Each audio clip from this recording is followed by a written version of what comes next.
Good evening, everyone, and welcome to this special meeting of the Madera City Council. Today is Wednesday, April 20th, 2022. It is now 5:55 p.m. Alicia, would you call the meeting to order, please? Mayor Garcia, Here. Mayor Pro Tem Evans, Here. Councilmember Gallegos, Here. Councilmember Rodriguez is absent, Councilmember Montes is absent, Councilmember Mejia is absent, and Councilmember Villegas. I'm here. And for the record, Councilmember Montes just logged on. I'm here. Thank you. Thank you very much. I hereby call the special meeting of the Madera City Council to order. The council chambers will be open to the public. This meeting will also be available for public viewing and participation. Excuse me here. Through Zoom. Members of the public may also observe the live stream meeting on the city's website at www.madera.gov/live. Members of the public may comment on agenda items at the meeting or remotely through an electronic meeting via phone by dialing 669-900-6833. Enter ID 894-8004-5873 hashtag.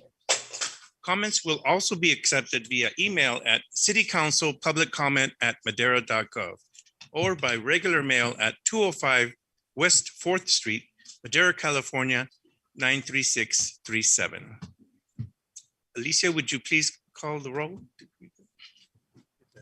Yeah, okay. Reading my notes here. Would you please all rise for the invocation led by Pam Grewal of the Madera Sikh Temple?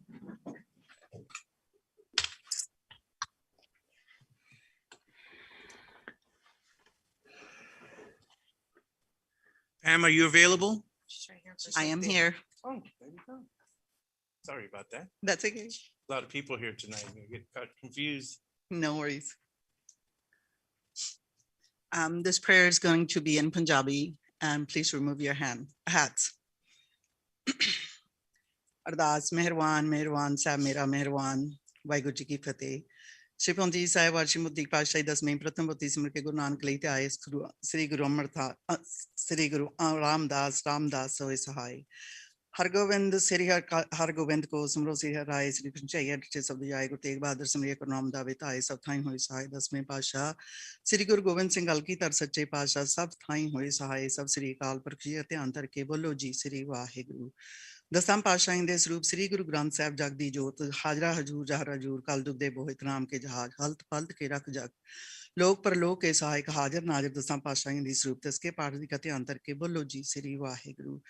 हे परमात्मा जो ਸਿੰਘਾਂ ने कुर्बानियां दित्तियां अपने देश ਲਈ कौम ਲਈ सबना ने लख लख शुकराना करते हैं इस तरह आप साध संगत जी ਨੂੰ ਸ਼ਕਤੀ ਦੇਵੋ ਕਿ ਅਸੀਂ ਆਪ ਦੇ ਅਸੂਲਾਂ ਤੇ ਚੱਲ ਸਕੀਏ ਦਾਸਾਂ ਦੇ ਸਿਰ ਤੇ ਹੱਥ ਰੱਖੋ ਕਾਮ ਕ੍ਰੋਧ ਲੋਭ ਮੋਹ ਹੰਕਾਰ ਤੋਂ ਬਚਾਓ ਨਾਮ ਦਾਨ ਗਰੀਬੀ ਦਾਨ ਸਿੱਖੀ ਦਾਨ ਭਰੋਸਾ ਦਾਨ ਸ਼ਾਂਤੀ ਬਖਸ਼ੋ ਪ੍ਰੇਮਾ ਭਗਤੀ ਬਖਸ਼ੋ ਸਿਰ ਤੇ ਹੱਥ ਰੱਖੋ ਚਰਨਾਂ ਨਾਲ ਜੋੜ ਲਓ ਕਲਯੁਗ ਨੂੰ ਦੂਰ ਕਰੋ ਦਰਸਾਂ ਦੇ ਹਿਰਦਿਆਂ ਤੇ ਬਸੋ ਟੁੱਟੀ ਗੰਡੋ ਮਿਹਰਬਾਨ ਜੋ ਭਾਵੇ ਸੋ ਕੰਮ ਕਰਾਈ ਜੋ ਨਾ ਭਾਵੇ ਸੋ ਨਾ ਕਰਾਈ ਜੋ ਭਾਵੇ ਸੋ ਮਤ ਬੁੱਧ ਸੰਗਤ ਦੇਵੀ ਜੋ ਨਾ ਭਾਵੇ ਸੋ ਨਾ ਦੇਵੀ ਜਿੱਥੇ ਭਾਵੇਂ ਤਿੱਥੇ ਰੱਖ ਲੈ ਜਿੱਥੇ ਨਾ ਭਾਵੇਂ ਤਿੱਥੇ ਨਾ ਰੱਖੀ ਜਿੱਥੇ ਰੱਖੀ ਆਪਦੇ ਚਰਨਾਂ ਵਿੱਚ ਰੱਖੀ अखंड भजन बख्शी दरगाह दे जिथे रखी आपदे चरनां विच रखी अखंड भजन बख्शी डिगे तक्के निंदक दी संगत ना देवी जिसने करके ਅਸੀਂ ਵਿਸਰ ਜਾਈਏ ਸੜਦੇ ਬਲਦੇ ਸੰਸਾਰ ਤੋਂ ਰੱਖ ਲੈ ਸਤਿਗੁਰ ਕਲਯੁਗ ਦੇ ਚੱਤੇ ਝੋਲਿਆਂ ਤੋਂ ਆਪਦੀ ਗੋਦ ਵਿੱਚ ਰੱਖੋ ਮਾਇਆ ਦੇ ਛਲ ਸਿੰਦਰ ਨੂੰ ਆਪਦੇ ਹੱਥ ਛਲ ਬਚਾਉਣ ਦੀ ਕਿਰਪਾ ਕਰੋ ਵਾਹਿਗੁਰੂ ਸੱਚੇ ਪਾਤਸ਼ਾਹ आप दे दर दी सेवा बख्शो भाने विच लियाओ भाना मिठा लागे मैं जीता ना कीता हराम खोर हों कईया जिता मुदुश कौन ग्रां लूण हरामी पावर नान पार ग्रामी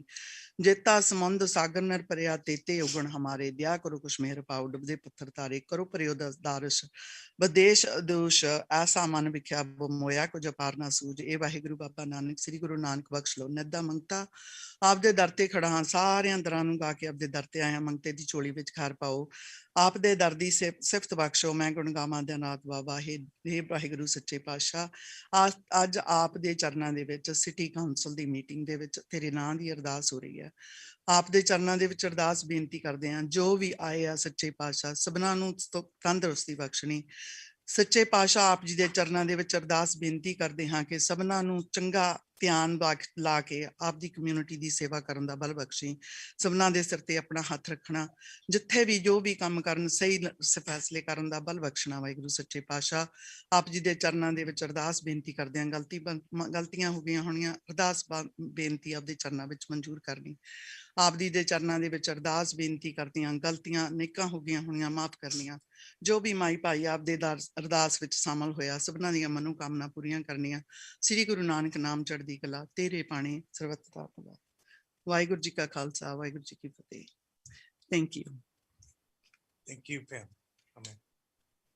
Would you please remain standing for the Pledge of Allegiance read by Keith Hempel? God, the United States of America, the Republic of stand, one nation under God, indivisible, with liberty and justice for all.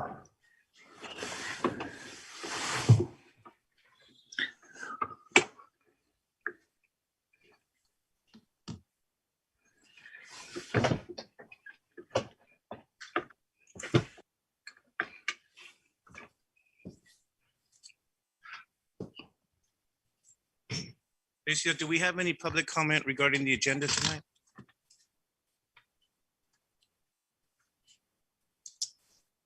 Do my colleagues have any additions or corrections to the agenda?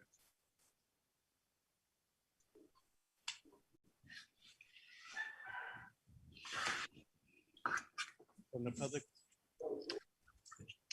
No, there's no modifications to the agenda, Mayor, and there's no public comment, written public comment. There's no one on Zoom.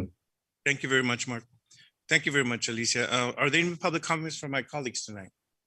Or changes to the agenda? Hearing none, I will now entertain a motion. So moved to approve the agenda as presented. Second. Second,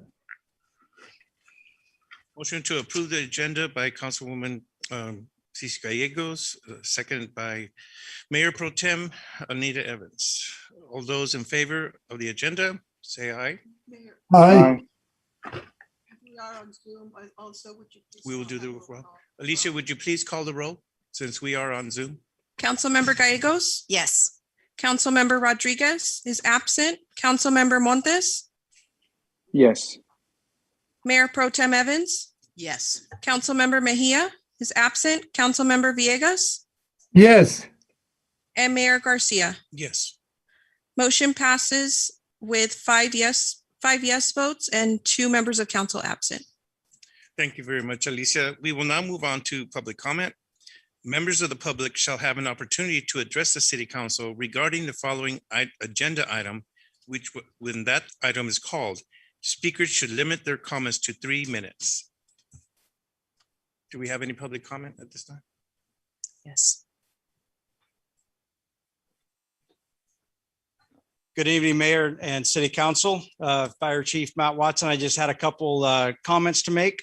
As everyone's aware, February 26, 2019, the city lost a big part of our history. We'll never forget the memories of the Mace Yosemite Hotel. Go ahead.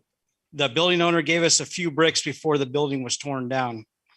The fire department wanted to recognize City Manager Arnoldo Rodriguez, if he could stand next to me, for his efforts the night of the fire, ensuring the citizens and the firefighters' needs were met.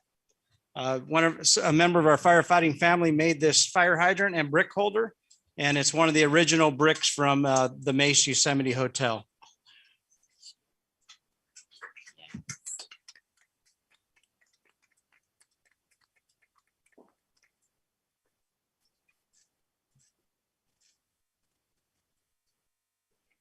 That was the only public comment I have, Mayor. Thank you. No, thank you very much, sir.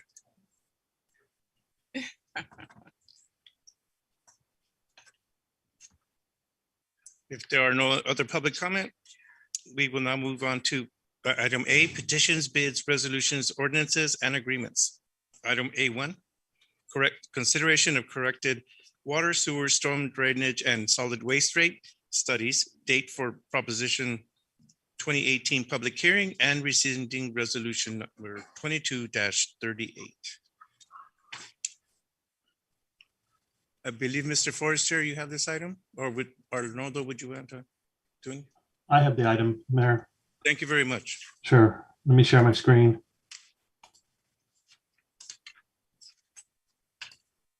Are we there? All right. Got it. Okay, so we had a technical correction. That's what the purpose of the special meeting is today. First of all, thank you, Mr. Mayor and City Council. On background, the council adopted resolution 2238 on April 6th of this year, which accepted the rate studies relating to the water, sewer, storm drainage, and solid waste studies. And it also authorized required actions under Prop 218, and it set a public hearing date to consider rate increases. However, technical corrections are required because, first of all, the public hearing date was set for June 15th. And during preparation of the public hearing notices to notify the property owners, we found out that we couldn't implement the rates in time, which would affect the studies. So the rate studies anticipate an implementation date of fiscal year 21-22. However, because of the timing of the hearing, it resulted in the change of the implementation period to the following fiscal year of 22-23 and extended it through 26-27, which required updates to the rate studies, the tables, and the charts. So the rates for the water, sewer, and storm drainage didn't change. What ended up happening was the rate increases were minimal, and we absorbed those increases by using reserves to cover any shortage of revenue instead of raising those rates for those three studies. However, the solid waste rates were increased as a result of the change in the date. The rate increases previously in the previous study were for 10% for each of the 5 years of the study. But because of the delay in the implementation, we lost revenue in the current fiscal year and increased the deficits.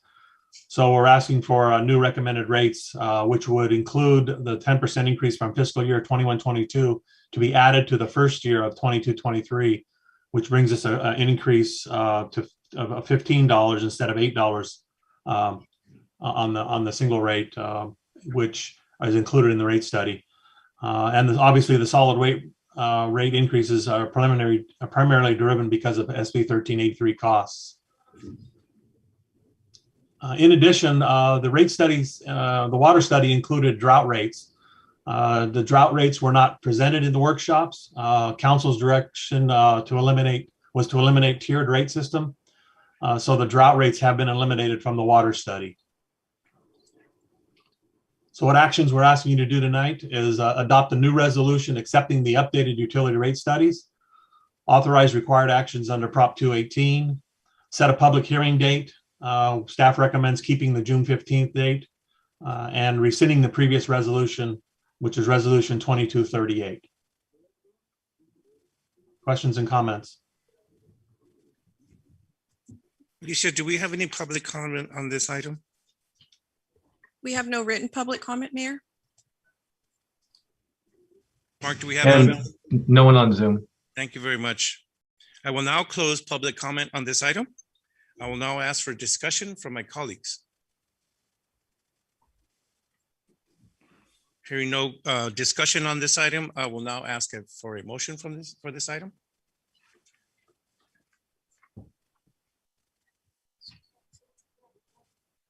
Is there a motion to approve? Motion to approve. Second. Motion to approve item A1 by Mayor Pro Tem Anita Evans, second by Councilmember Artemio Villegas. All those in favor say aye. Roll call. Aye. Roll call. Yeah, back and forth on these meetings on doing these roll calls. Alicia, would you please call roll? And Yes, bless you. Mayor. Councilmember Gallegos? Yes. Councilmember Rodriguez is absent. Councilmember Montes? Yes. Mayor Pro Tem Evans? Yes. Councilmember Mejia is absent. Councilmember Villegas? Yes. And Mayor Garcia. Yes. Motion passes with 5 yes votes and 2 members of the council absent. Thank you very much, Mr. Forestier, for that report. We will now adjourn the special meeting of the Madera City Council. It is now 6:12. We will now open the regular meeting of the Madera City Council.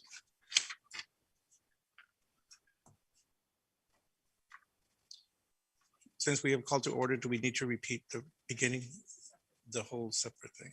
and regarding it. Okay. All right. Okay, so then now we will begin the regular meeting of the Madera City Council. Like I said, it is 6:12. The council chambers will be open to the public. The meeting will also be available to the public for viewing and participation through Zoom. Members of the public may also observe the live stream meeting on the city's website at www.madera.gov/live. Members of the public may comment on agenda items at the meeting or remotely through an electronic meeting via the phone by dialing 669-900-6833. Enter ID 894-8004-5873 hashtag. Comments will also be accepted via email at citycouncilpubliccomment@madera.gov or by regular mail at 205 West 4th Street, Madera, California, 93637. Alicia, would you please call the roll? Here. Mayor Pro Tem Evans, Here. Councilmember Gallegos, Here. Councilmember Rodriguez is absent, Councilmember Montes, Here. Councilmember Mejia is absent, and Councilmember Villegas. I'm here. Thank you very much, Alicia. Hilda, we need to do the invocation and the pledge of allegiance. I believe so. Thank you very much. I just wanted to make sure that I will ask if we have any public comment regarding the agenda. Mayor, I've not received any written public comment. Are there any members in the council chambers wishing to make public comment at this time? Thank you very much. I will ask my colleagues if there's any additions or corrections to the agenda. Hearing none, I will ask for a motion. So approve the agenda as presented. Second.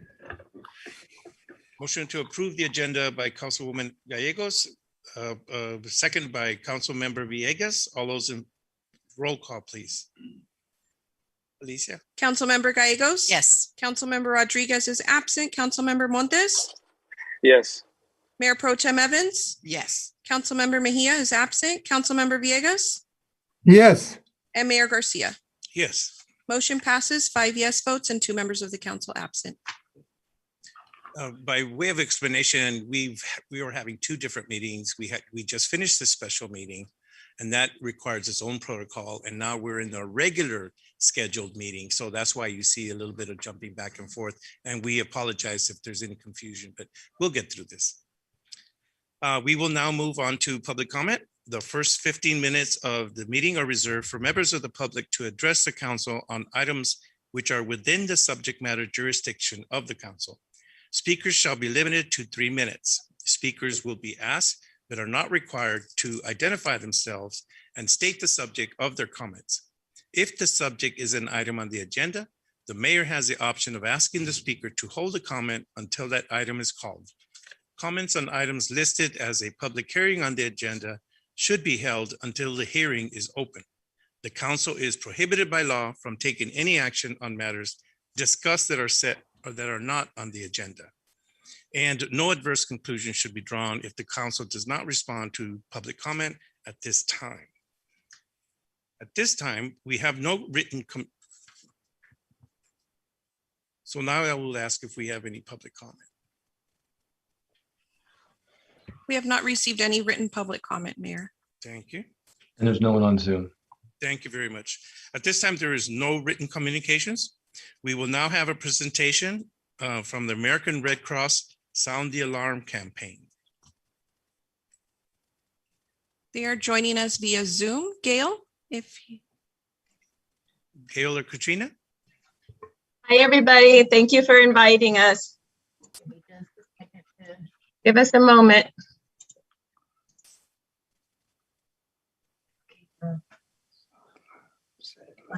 Or do you want to just talk about it first and then I'll play? We are going to play our PowerPoint first. Oh, I do? Okay.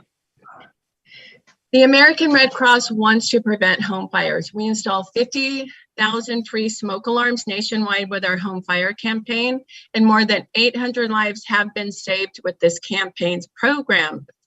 We fundraise to help families prepare for, respond to, and recover from home fires. The American Red Cross would be delighted to have more volunteers for this campaign. Please apply at redcross.org. And here's our video.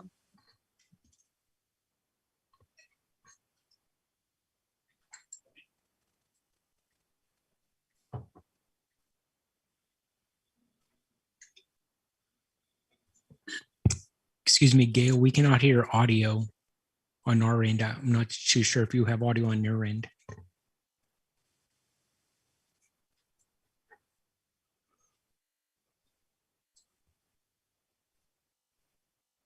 I can read lips. You want me to?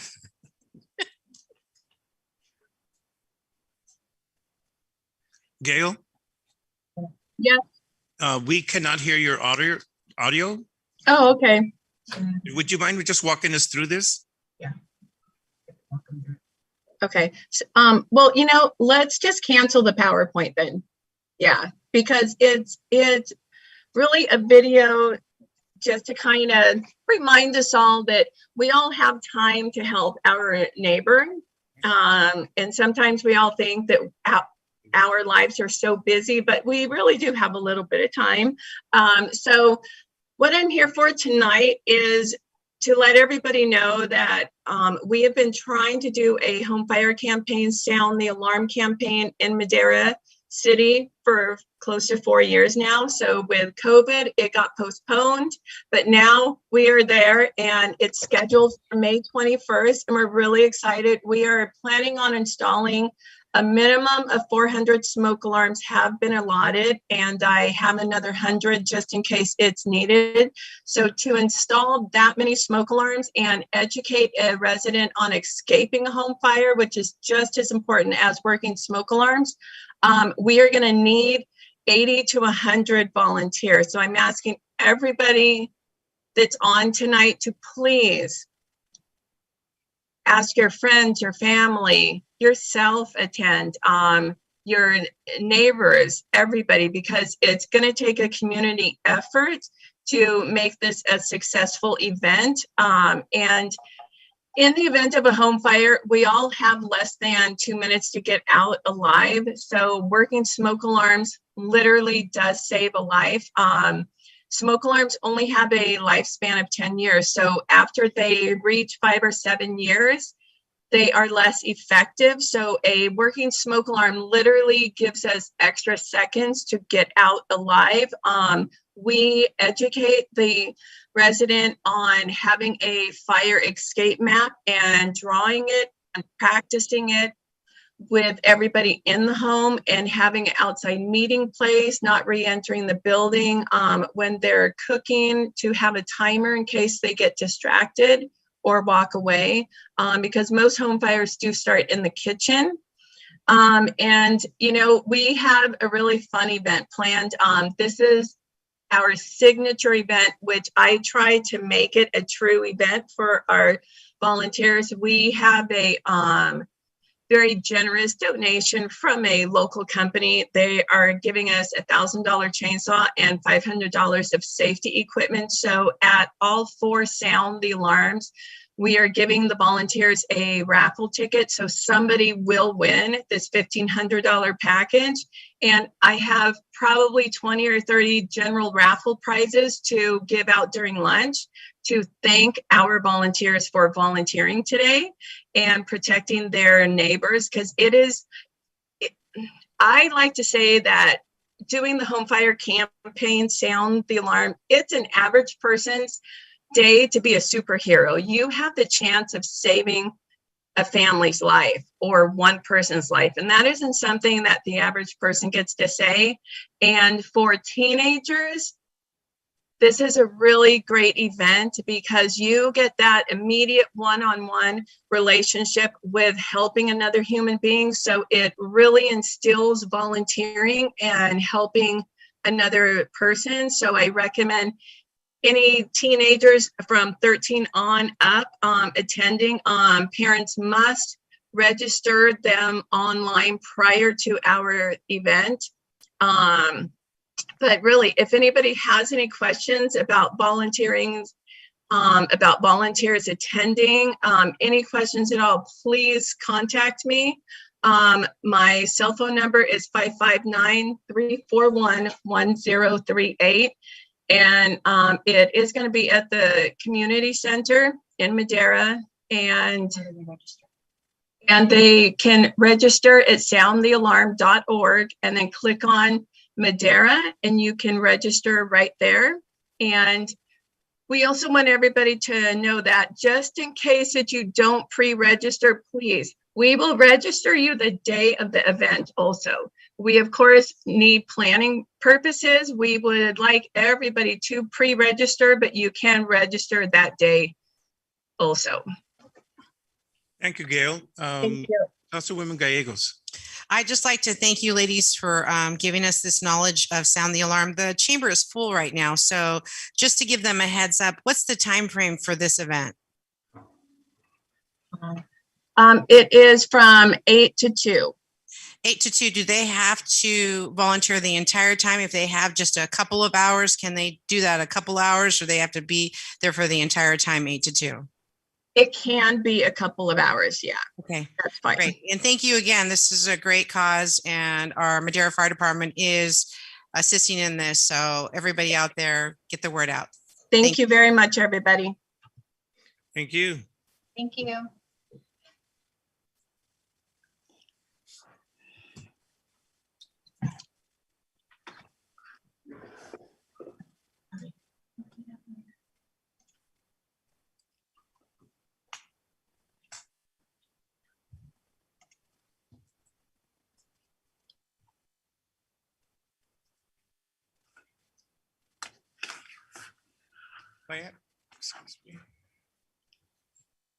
May I please have Madera South and Matilda Torres High School teachers, Ms. Williams and Ms. Petrowski up here, please?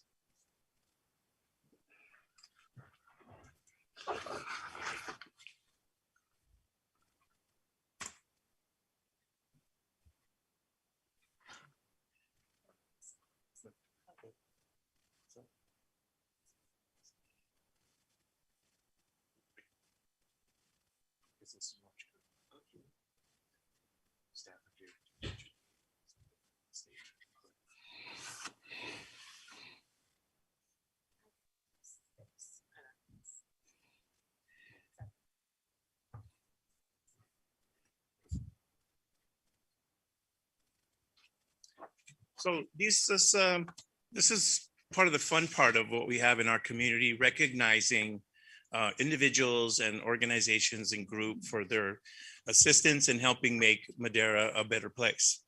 And so today we are going to recognize the HOSA State Leadership Conference students who have participated. And what we're going to do now is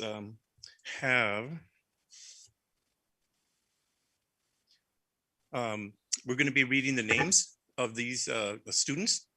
First of all, let me say, this is a City of Madera Certificate of Recognition presented to, and then I'll read the names, from Madera, Matilda Torres High School, HOSA Future Health Professionals. In recognition of your outstanding achievements at the 2022 HOSA State Leadership Conference and your dedication to this community, on behalf of the entire Madera City Council, congratulations. Presented this 20th day of April 2022, Santos Garcia Mayor. So could I have Gabriela Molina here?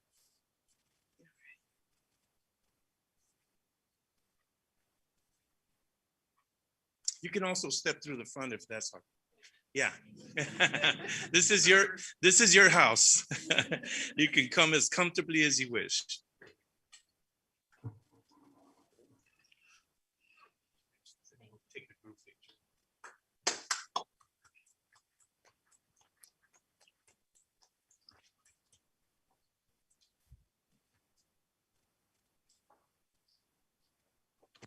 May I have Ingrid Sosa Ramirez?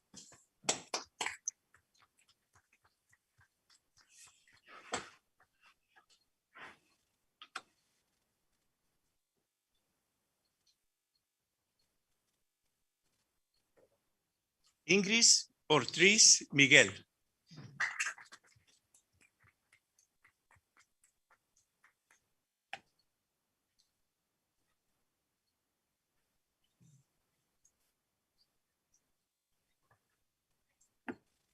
Stephanie Venegas Medina.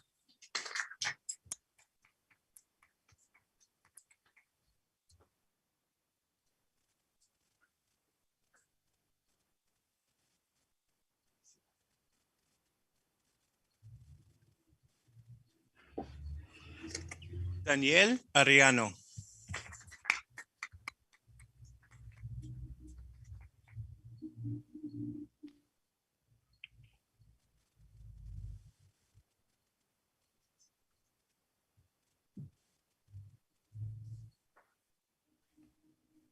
Tomás Palacios.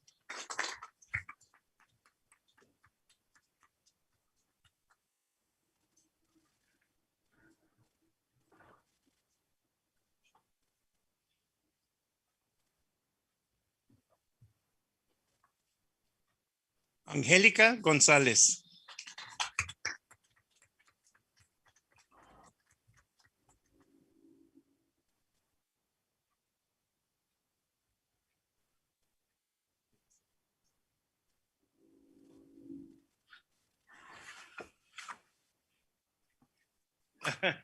If I can do it, you can do it. I do this with children. It's different with adults. Hello, I'm Mrs. Williams. I'm the host advisor for Matilda Torres High School.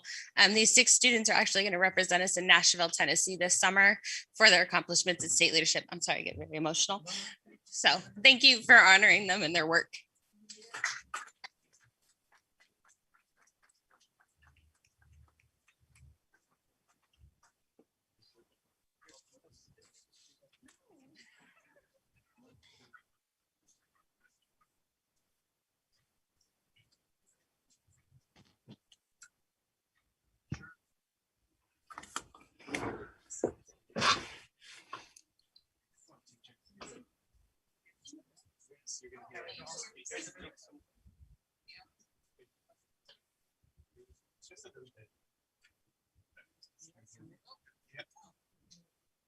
Okay, you got your certificates up?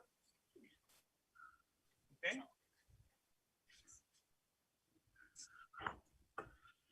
Yes.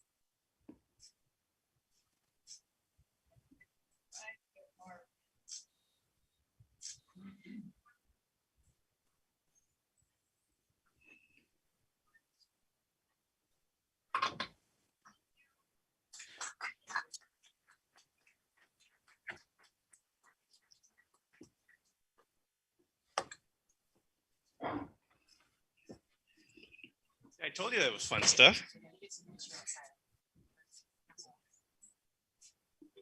You want to say something first? You want me to do the certificates?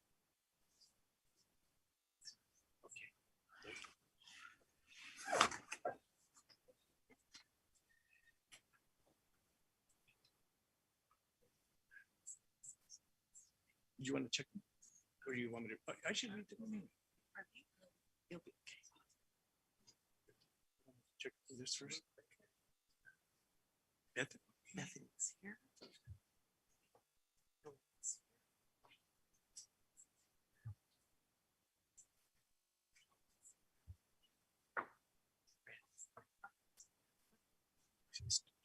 We can still read the name.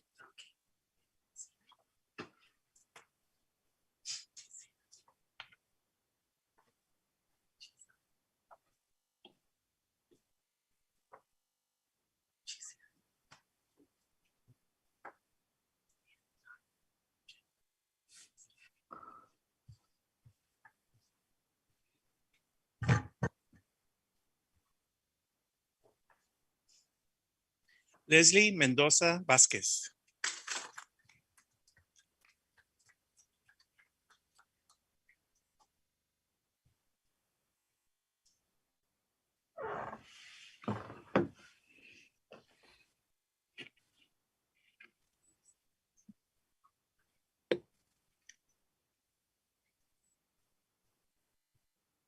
Lisette Ibarra.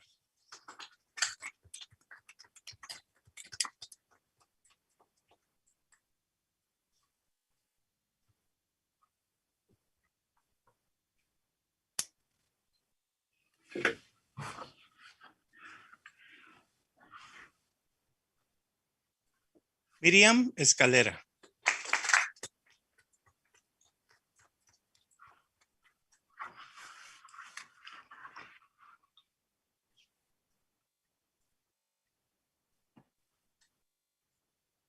Noemi Montiel.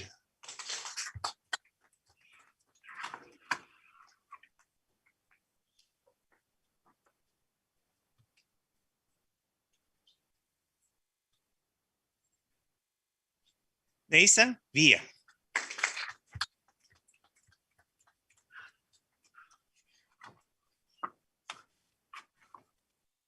And Bethany Villa.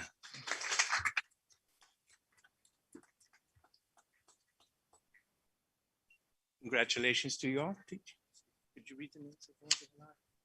We do have 3 students that weren't able to be here today, and that's Brandy Lopez Villa Gomez, Isabella Mejia, and Elida Galeano.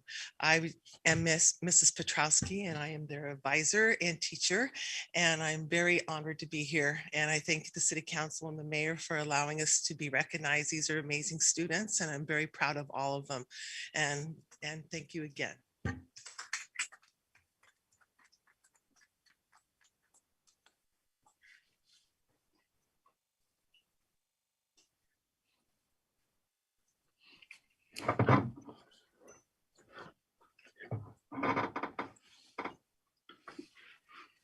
Families can come on up to take photos.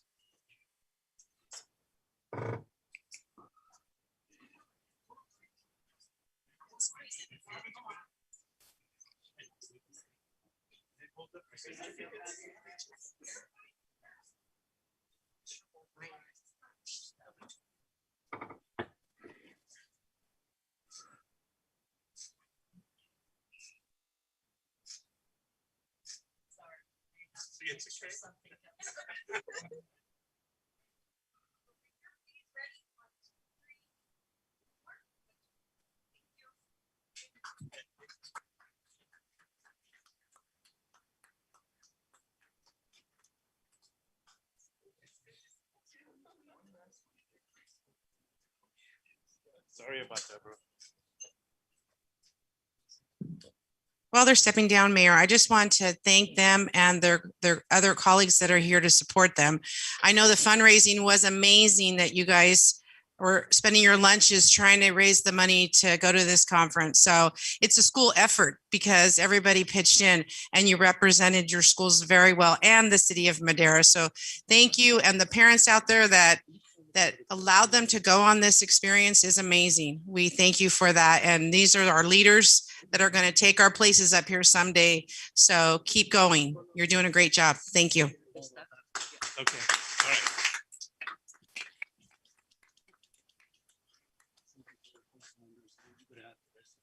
So, you want me to- you can stand up here with me. That's awesome. There you go. All right. Okay, thank you very much. This is a very a special recognition. We were asked by Senator Ana Caballero from the state legislature to submit names of organizations that are near and dear to our hearts that do community service in our community of Madera.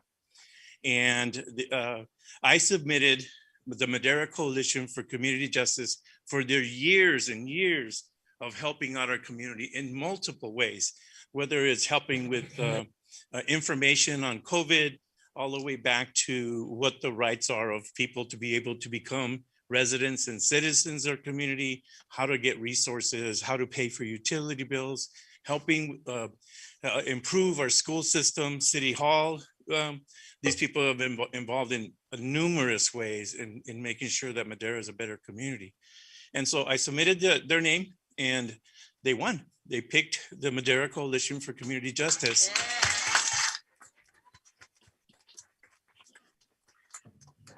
They are now the nonprofit of the year.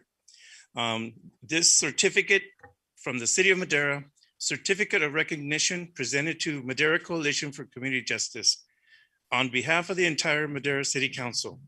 Congratulations on being selected as the 2022 Nonprofit of the Year by Senator Ana M. Caballero, presented this 20th day of April, 2022, Santos Garcia, Mayor.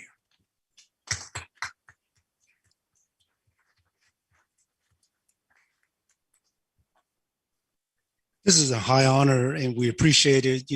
30 years ago, we used to come before city council and badger the council to get things. And now we kind of partner with the council. I do want to really thank over 30 years that we've had countless volunteers who kind of carried us through during the lean years to where we are today, 30 years later. And actually, Sue, I was going to call Sue up, who was she was the co-founder with me when we first started. But I would be remiss if I didn't mention also that we have also partnered with the city in achieving many things that is happening here in the city. A lot of people don't know that, for example, the fixed bus route system was the work of the coalition. If you look at Cesar Chavez Plaza, once again, that was a coalition. And even as we look at the electoral system of the city, where you now have council members that represent their district, that was the work of the Madera Coalition. Some of you may remember it wasn't that long ago where election was there was an at-large system and all the members of the council lived within a 4-block radius. Now you have representatives from each district. Even your newest council member, Elsa Mejia, was a youth that came through the ranks of the Madera youth leaders and had received funding actually from the city through his CDBG monies. But going forward, as we look at it, I've worked with many of the members, the organization has worked with many of the members of the council.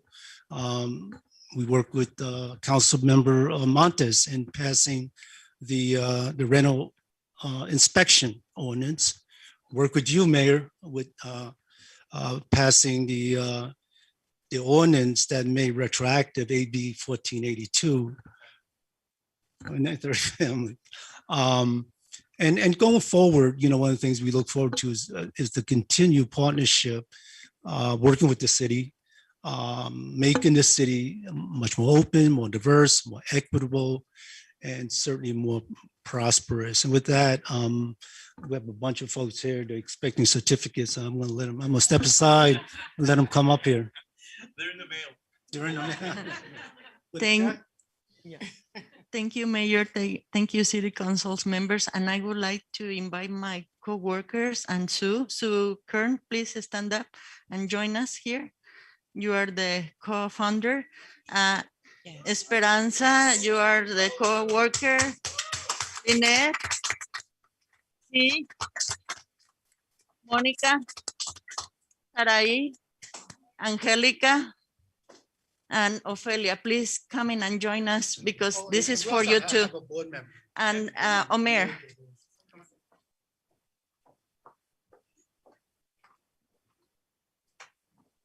Is not only Mr. Moy and myself, it's all of them. We work together in favor of the city.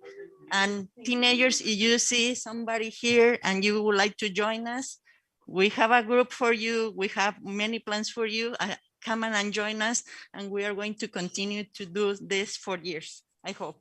And thank you, Mayor. Yes.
Yes, come on up to take photos.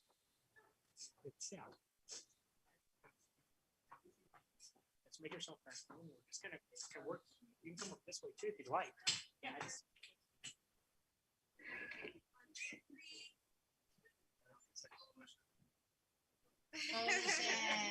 Sí se pudo, sí se pudo, sí se pudo, sí se pudo, sí se pudo.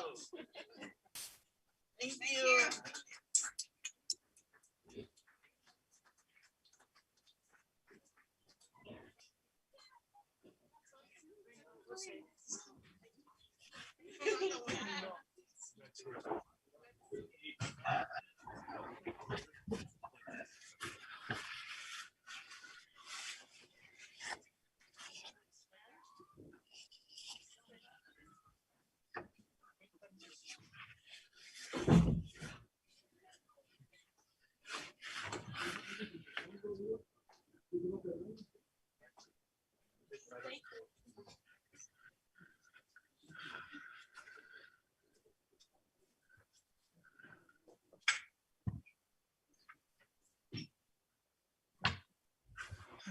Good times, good times. Congratulations to everybody. Yes, definitely. Lourdes has just informed me that they've been invited to Sacramento by the senator, and she's going to be making the announcement and give the recognition in Sacramento. So the group is going to be traveling to Sacramento. True.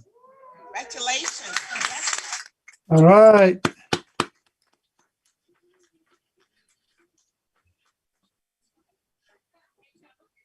Mayor, before we continue, can we just give the option to the advisor and the students? I know you have a lot of homework and a lot of things to do, so you're welcome to stay. We love seeing your faces, but if you need to exit, we do understand. So thank you for coming tonight. I was just going to say that we're going to have a long meeting about sewers and water and everything. You don't want to listen to all of that. So good night, and thank you very much for coming. Good night, congratulations, and thank you. Keep up the good work.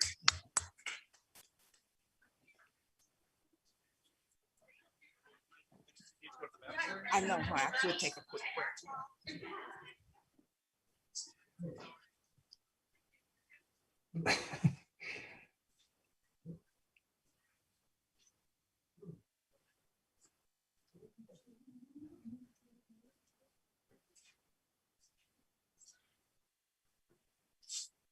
This is April. They have a lot of testings coming next week.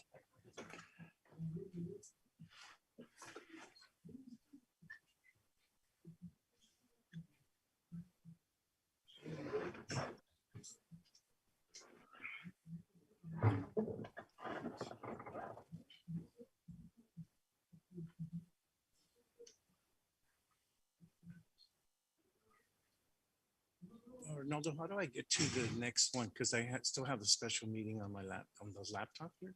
How would I? And that's just for backup because I have.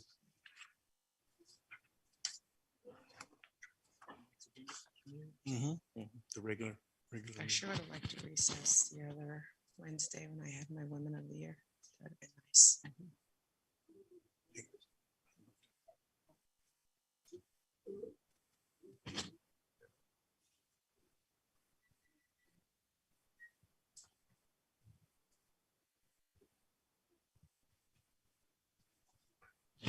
It's great to see staff here in person. Thank you for coming. And the Montezes. Right there.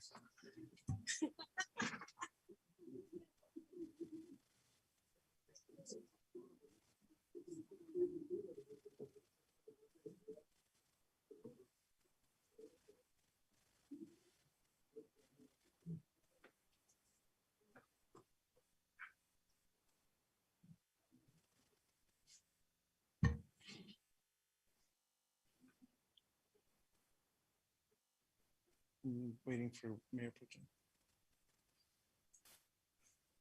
That was a lot of fun. I thought recognizing those young students was a really, really good deal. And then the nonprofit also, Madera Coalition for their work. So yeah, and they're going to represent it national. The students are going to represent it national. That's a tremendous achievement for little old Madera, isn't it? It's like the robotics team that actually took. God bless you. We're just waiting for Mayor Pro Tem for a second. We'll resume shortly.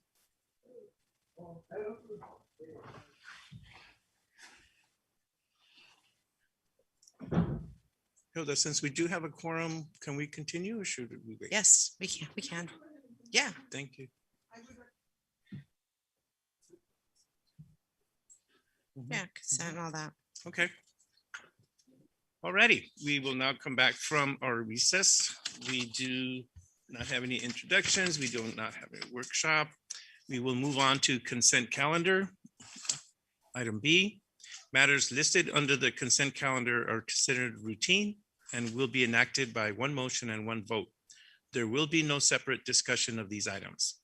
If discussion is desired, a member of the public or a member of the council may request an item be removed from the consent calendar and it will be considered separately. So Alicia, do we have any comments from the public on the consent calendar? We do not have any written public comment, Mayor.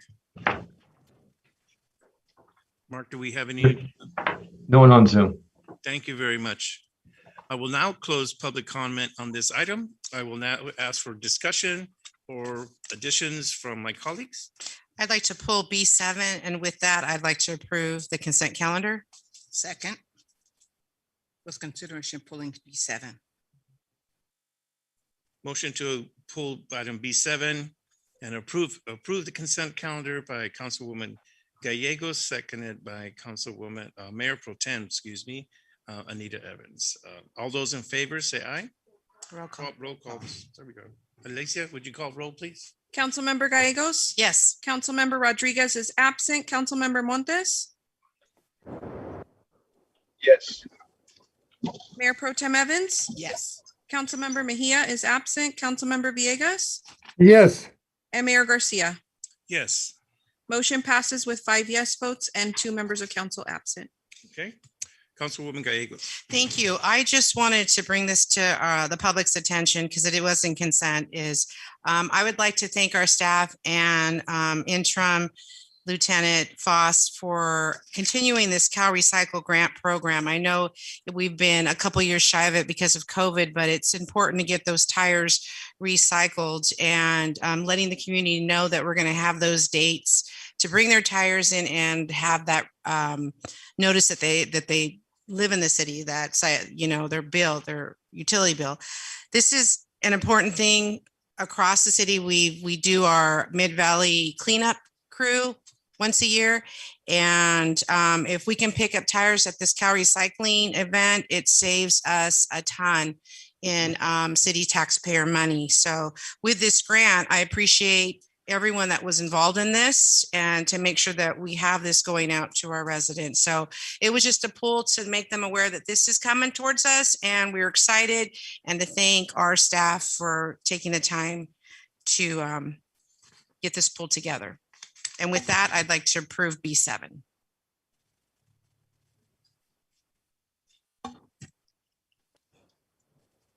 Second. Motion to approve B7. I'll second it. Motion to approve B7 by Councilwoman Gallegos, second by Mayor Pro Tem Evans. All those in roll call, please. Councilmember Gallegos? Yes. Councilmember Rodriguez is absent. Councilmember Montes? Yes. Mayor Pro Tem Evans? Yes. Councilmember Mejia, absent. Councilmember Villegas? Yes. And Mayor Garcia. Yes. Motion passes with 5 yes votes and 2 members of the council absent. Thank you very much, Alicia. We will now move on to item C, public hearings. Alicia, would you introduce this item?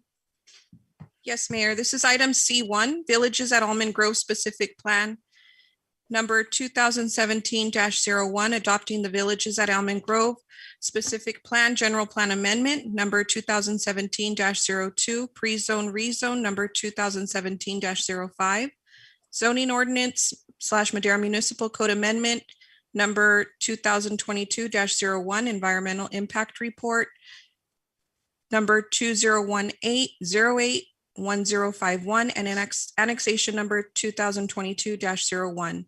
The recommendation is to hold a public hearing and then consider the following. Number 1, approve a resolution adopting the EIR number 2018-08 1051 that provides for the following. Adoption of the findings required by CEQA guidelines, section 15091. Letter B is certification, the environmental impact report scheduled 2018-08-1051 for the proposed the villages at Almond Grove.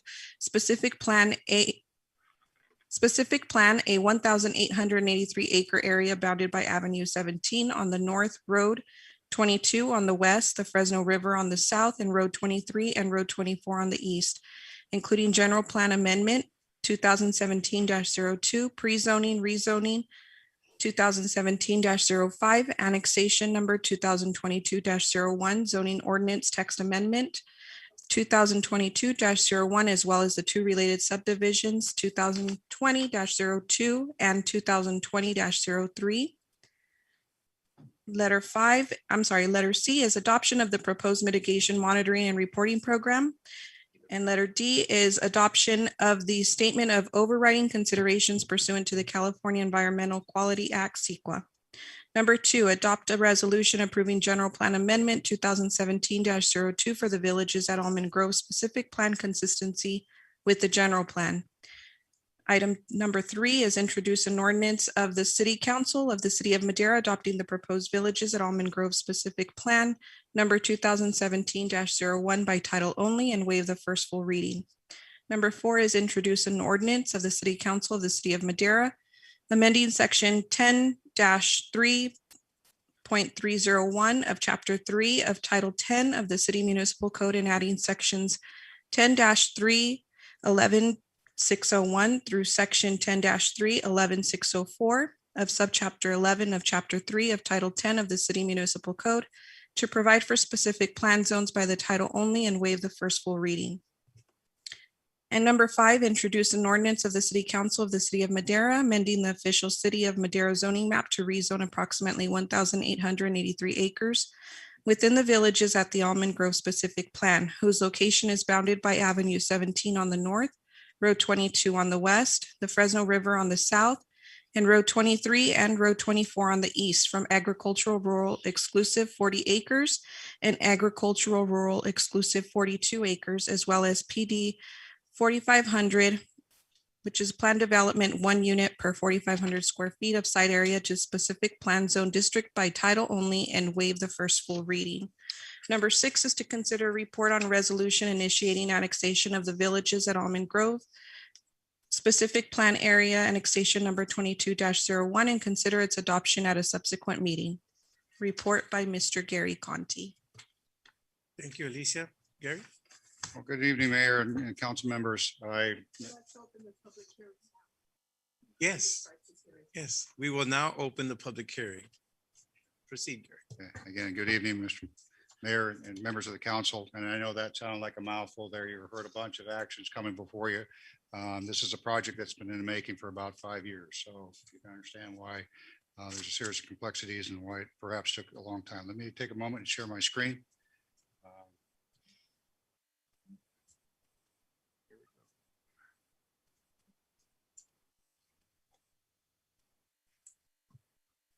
Make sure I read the instructions right. Bring it on board. Yeah, I noticed that all of a sudden. Screen 2. All right, and everybody has an opportunity to view. Are they not? I did the escape out. My apologies. Share that one. Share that one. Sure. Thank you. Start the PowerPoint on that. You just started. Started. Presentation. Yep. Here we go. My apologies. Every unit's a little different world, and sooner or later we'll be like, it's the same thing when you do your ATM, when you're going your debit card at a grocery store or other places. Everybody has a different machine. So nonetheless, anyways, tonight before you, of course, is the villages of Almond Grove specific plan, and as you can see, there's a number of different actions, and they were read before you just a moment ago. To give you a big overview, perhaps is probably the best place to begin. As mentioned in the announcement, it's basically it's 1,883 acres, or if you will, about 3 square miles in size. To give you kind of context, the abilities of the plan will enable up to a maximum of 10,783 residential units within that plan area and roughly about 1.8 million square feet of commercial and office space. In addition to that, there's 259,000 square feet of industrial opportunity within that plan area. The applicant will be required to construct the infrastructure, including roads and sewer. And let me move this out of the way here. My apologies. And that'll help everybody a little bit more. And then the proposed specific plan is consistent and foremost with the city's general plan, but further refines the land use policies within that general plan. The applicant is considering, has expressed a desire to go ahead and enter in a development agreement with the city in regards to development within the properties. A development agreement basically creates a contract between the city and the developer of that property. It reduces the risk for the developer, and the city also then has an ability to obtain the public benefits above and beyond those are commonly found within the city and usually be able for the request. I need to make it clear though, tonight, a development agreement is not before city council for consideration. So overview, continuation, what is a specific plan? A specific plan allows the owners in the city to master plan land uses and infrastructure, roads, parks and schools. Basically do the big picture, take it up to the 30,000 foot elevation and planning is supposed to be right on the ground to really understand the complexities of the needs of a community. Without a specific plan, development basically may potentially occur, but not on a project by project, but on a project basis. There's no cohesiveness, capabilities or possibilities. And so that we avoid that random collection of subdivisions rather than an organized and well thought out community. Project process on a project by process basis are time consuming on staff and others and create some uncertainties because we just don't have the full picture of what may be planned for the area. And though with the specific plan allows us to streamline approaches to evaluating and improving projects while maintaining a good urban quality environment. And that's critical and important. And this is how we look at this plan, to look at the big picture and how it will affect the development in the community and subsequent. So let me give you kind of context about the size of the plan area. As I mentioned, it's roughly about 3 square miles. So you see in the diagram, there's the city of Madera, and in red is the plan area. You obviously see the context between the existing community and what's being proposed before you tonight. Bring it a little closer shot. So the plan area is generally bound by Avenue 17 to the north and to the south by the Fresno River. Road 23 provides a portion of the easterly boundary along with the golf course, and then as well as Road 24 further east of the area. And Road 22 is the westerly boundary. So you hear it often as Village D, and people talk about Village D. This is what the villages at Almond Grove is about. It represents basically the majority of the general plan Village D in our general plan, referred to as the Northwest Madera area.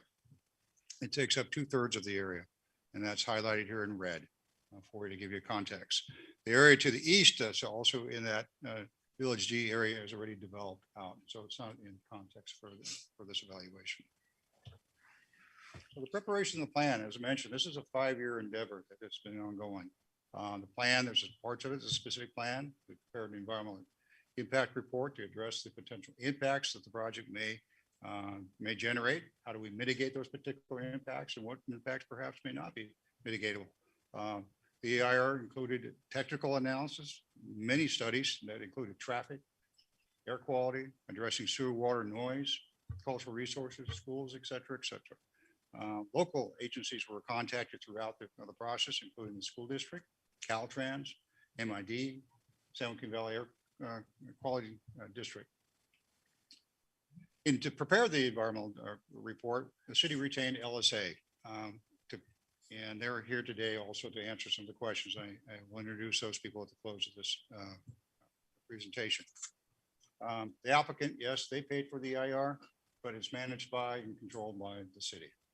So we have the oversight and ensuring it represents the city's interest. Plan overview as we continue along. The general plan provides a blueprint for the future of the development, as I mentioned earlier, not only for the entire city, but also within its sphere of influence. And to that respect, the specific plan area that we're in context is within that sphere of influence. It is within our urban boundary. It refines the land uses, the infrastructure that must be consistent with our goals and policies of the general plan and the visions of that general plan. Plan anticipates to take up about 30 years to be built out, which is all market driven. So could it be less? Yes. Could it be more? Of course. The greater growth will occur in certain years in comparison to other times. So what will be typical of the ebbs and flows of development.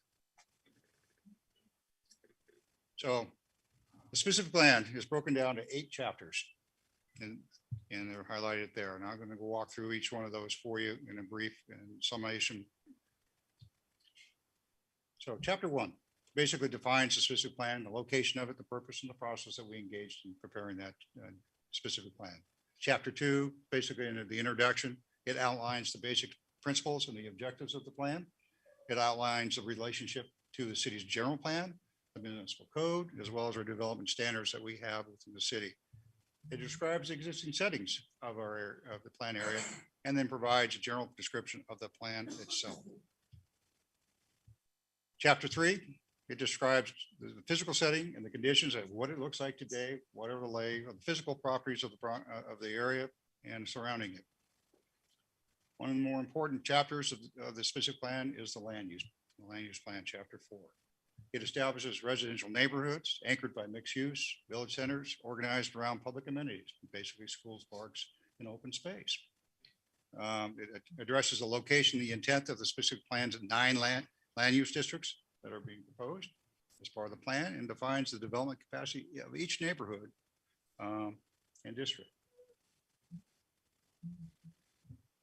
The airport obviously defined the land uses within the plan area. There are important factors that we had to take in consideration as the potential impacts, the overflights, and the relationship to the plan.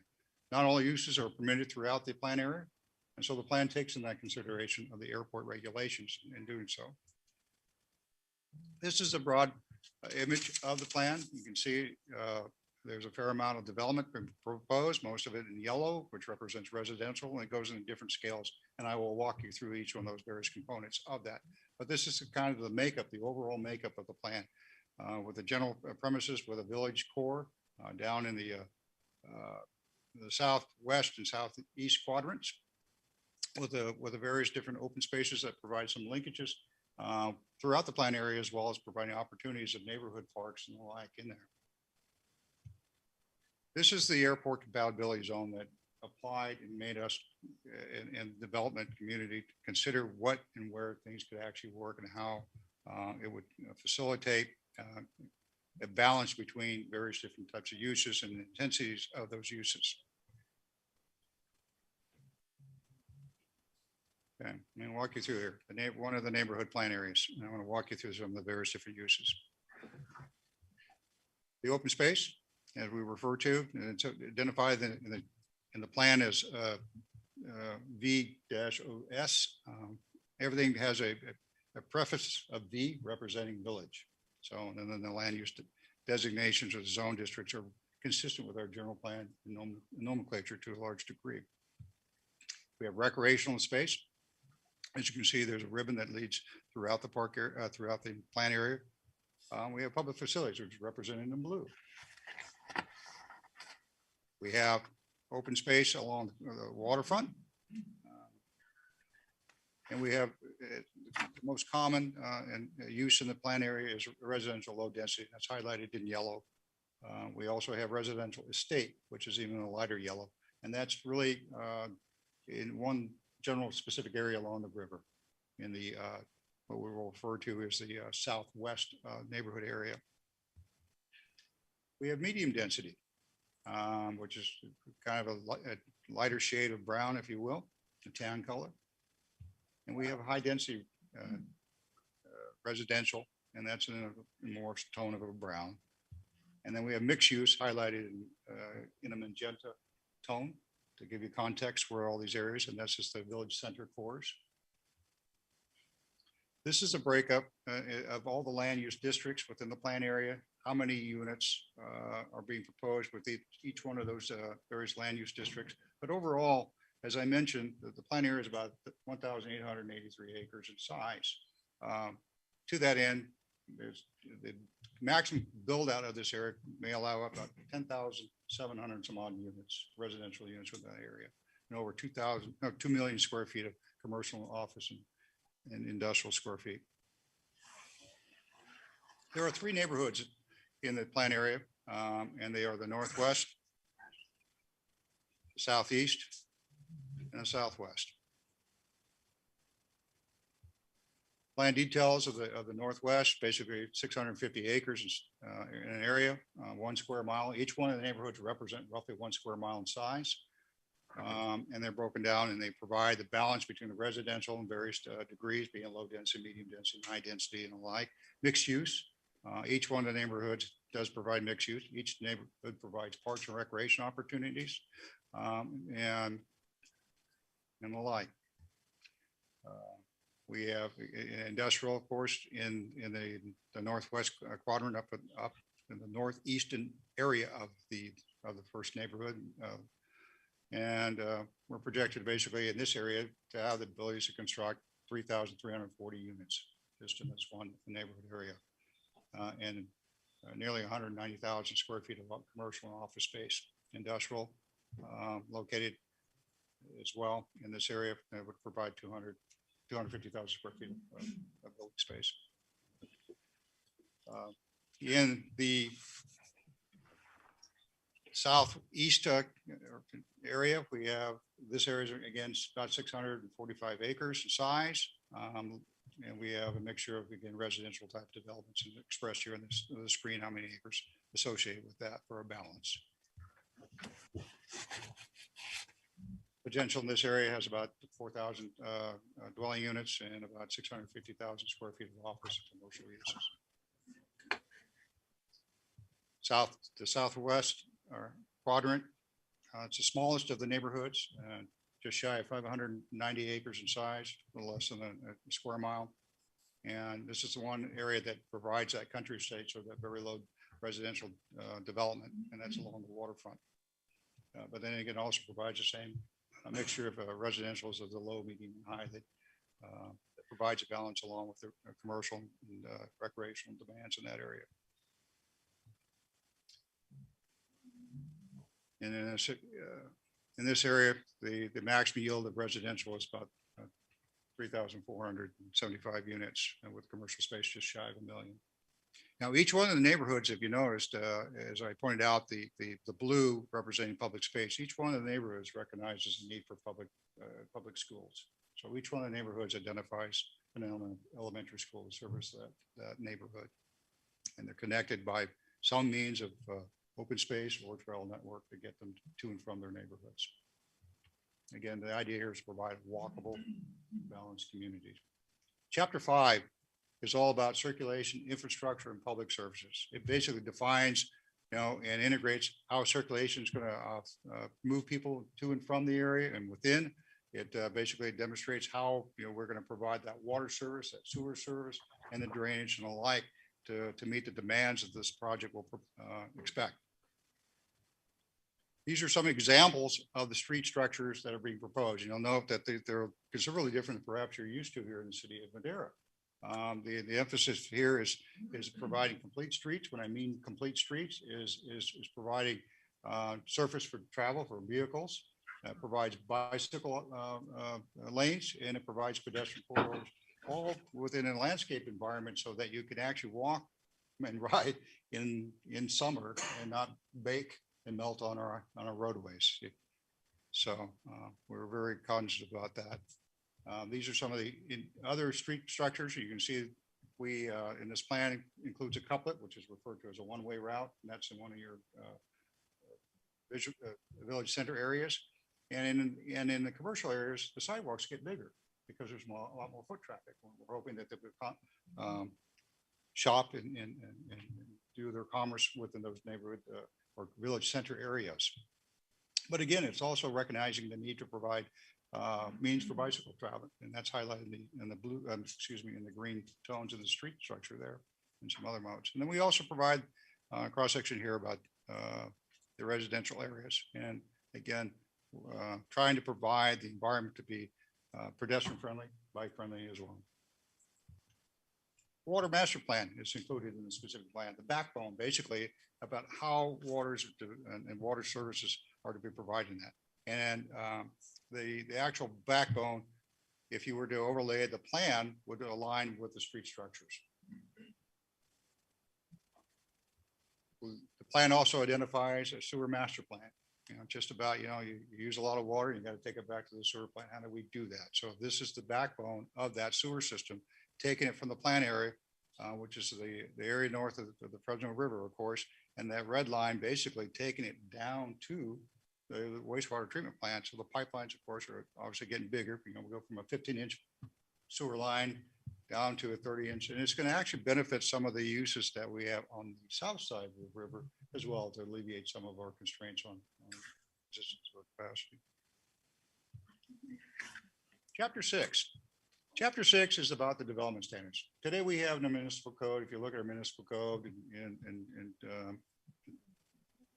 planning and zoning, it defines all of these types of various uses by category, where you can put residences, where you can put certain businesses, where you can put childcare centers and things like that. Describes it. What are allowable uses or permitted by right uses versus things you have to get a use permit and things like that. This chapter identifies where those are appropriate and alike.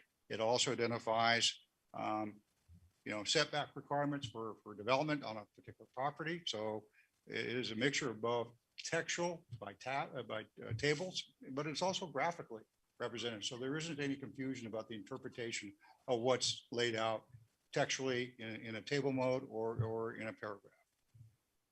It makes it easier for everybody, both the city and the potential prospective builders, to understand what the expectations are within that plan area.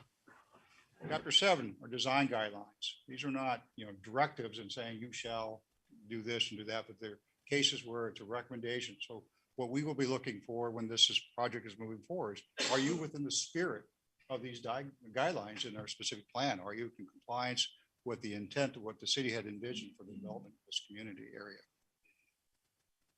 So it looks at the design criteria for the common areas, such as landscaping, entryways. I think I said open space, but it also looks at the architectural design of that area. And these are kind of examples that are provided in that chapter. Suggestions of approaches of how to deal with entryways in the community, neighborhoods, and the like.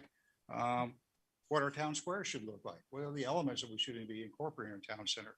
So everybody has a clear understanding. There's no mystery behind what kind of development should be taking place in this particular part of the community. We also, within that plan area, suggested concepts for residential development. And there are different series of character, those elements for residential development. Chapter 8 is really the how-to. How do you implement all of this? How do you implement the designs? How do you implement the land use development and things like that? That's what Chapter 8 is all about. How do you implement the specific plan? It identifies the appropriate, when you get a development proposal, individual for a particular neighborhood, particular piece of property, is it by right? Do you have to apply for a variance or a use permit?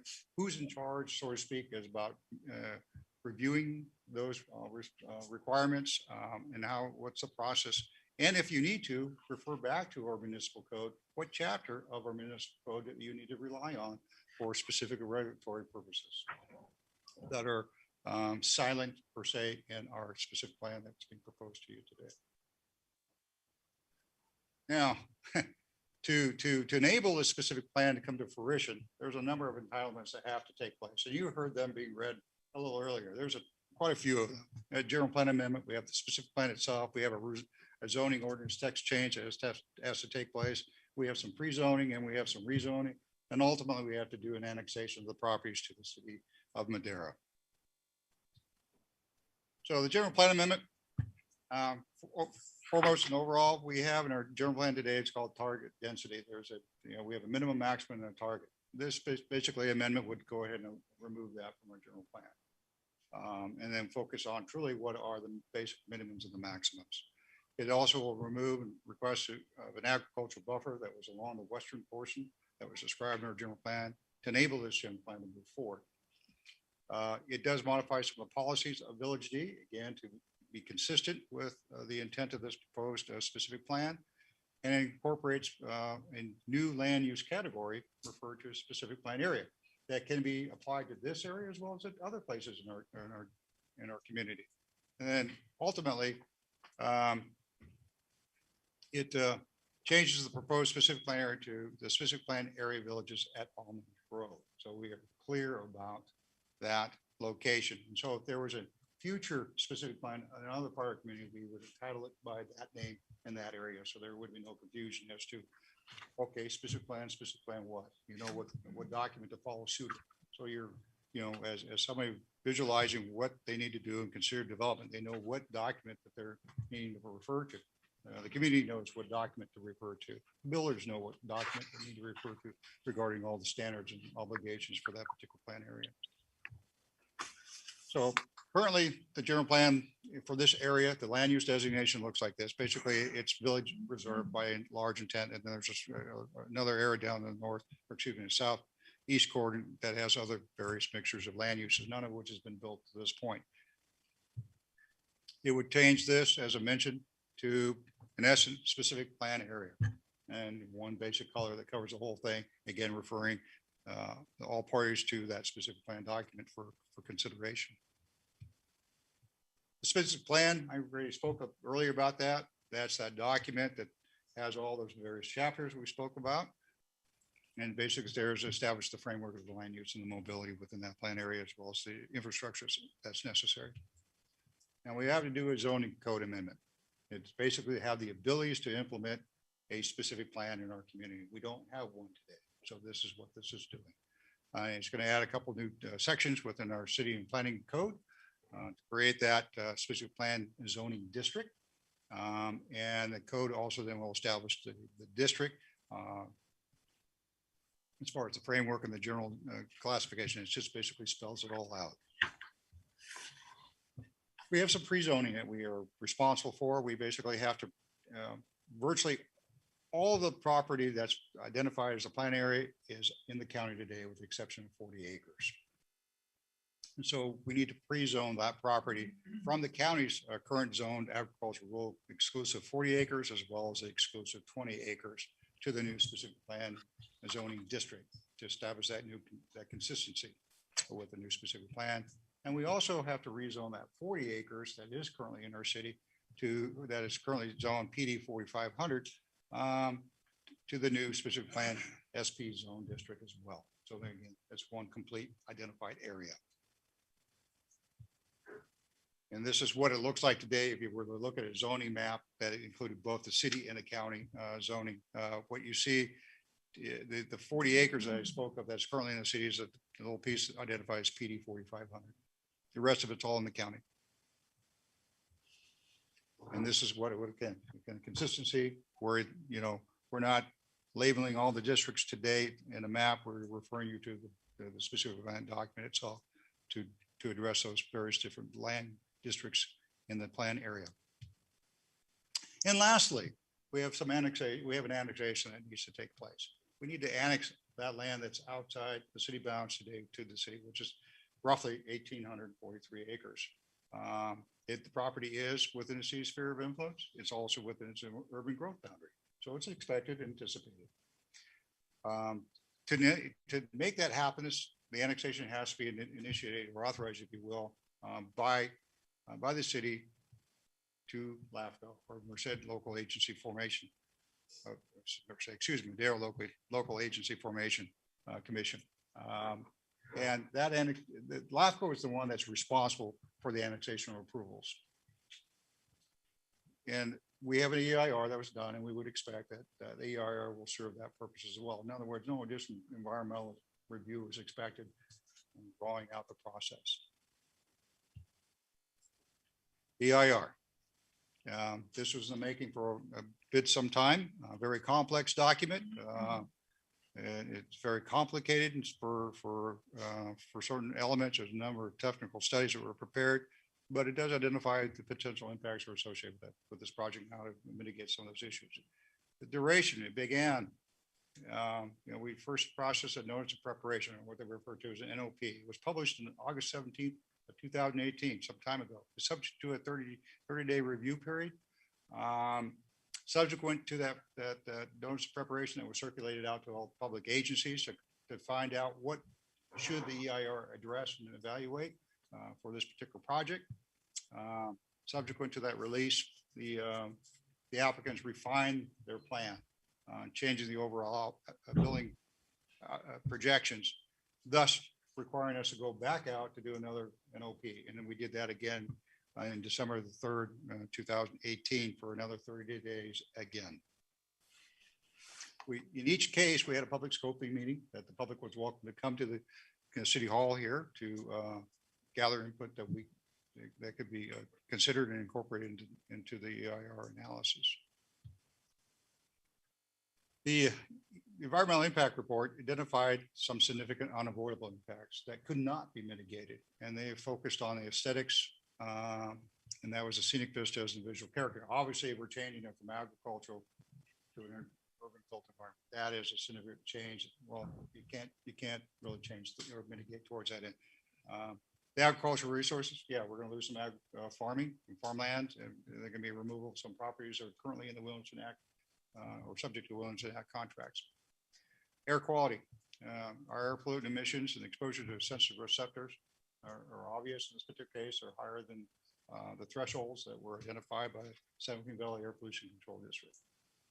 Noise, we do have some places in there that the noise level will exceed standards of our general plan policies.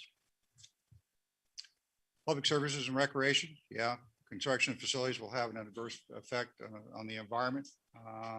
That development of those important. So it's a benefit, but yet also an impact. And then we have utilities and service systems from the construction of the water and the sewer and the like that could cause substantial impacts as a result of implementing those improvements that we have not, were not analyzed at this point. Transportation. There's a potential to exceed the thresholds of level of service of our roadways in conflict with our general plan policies.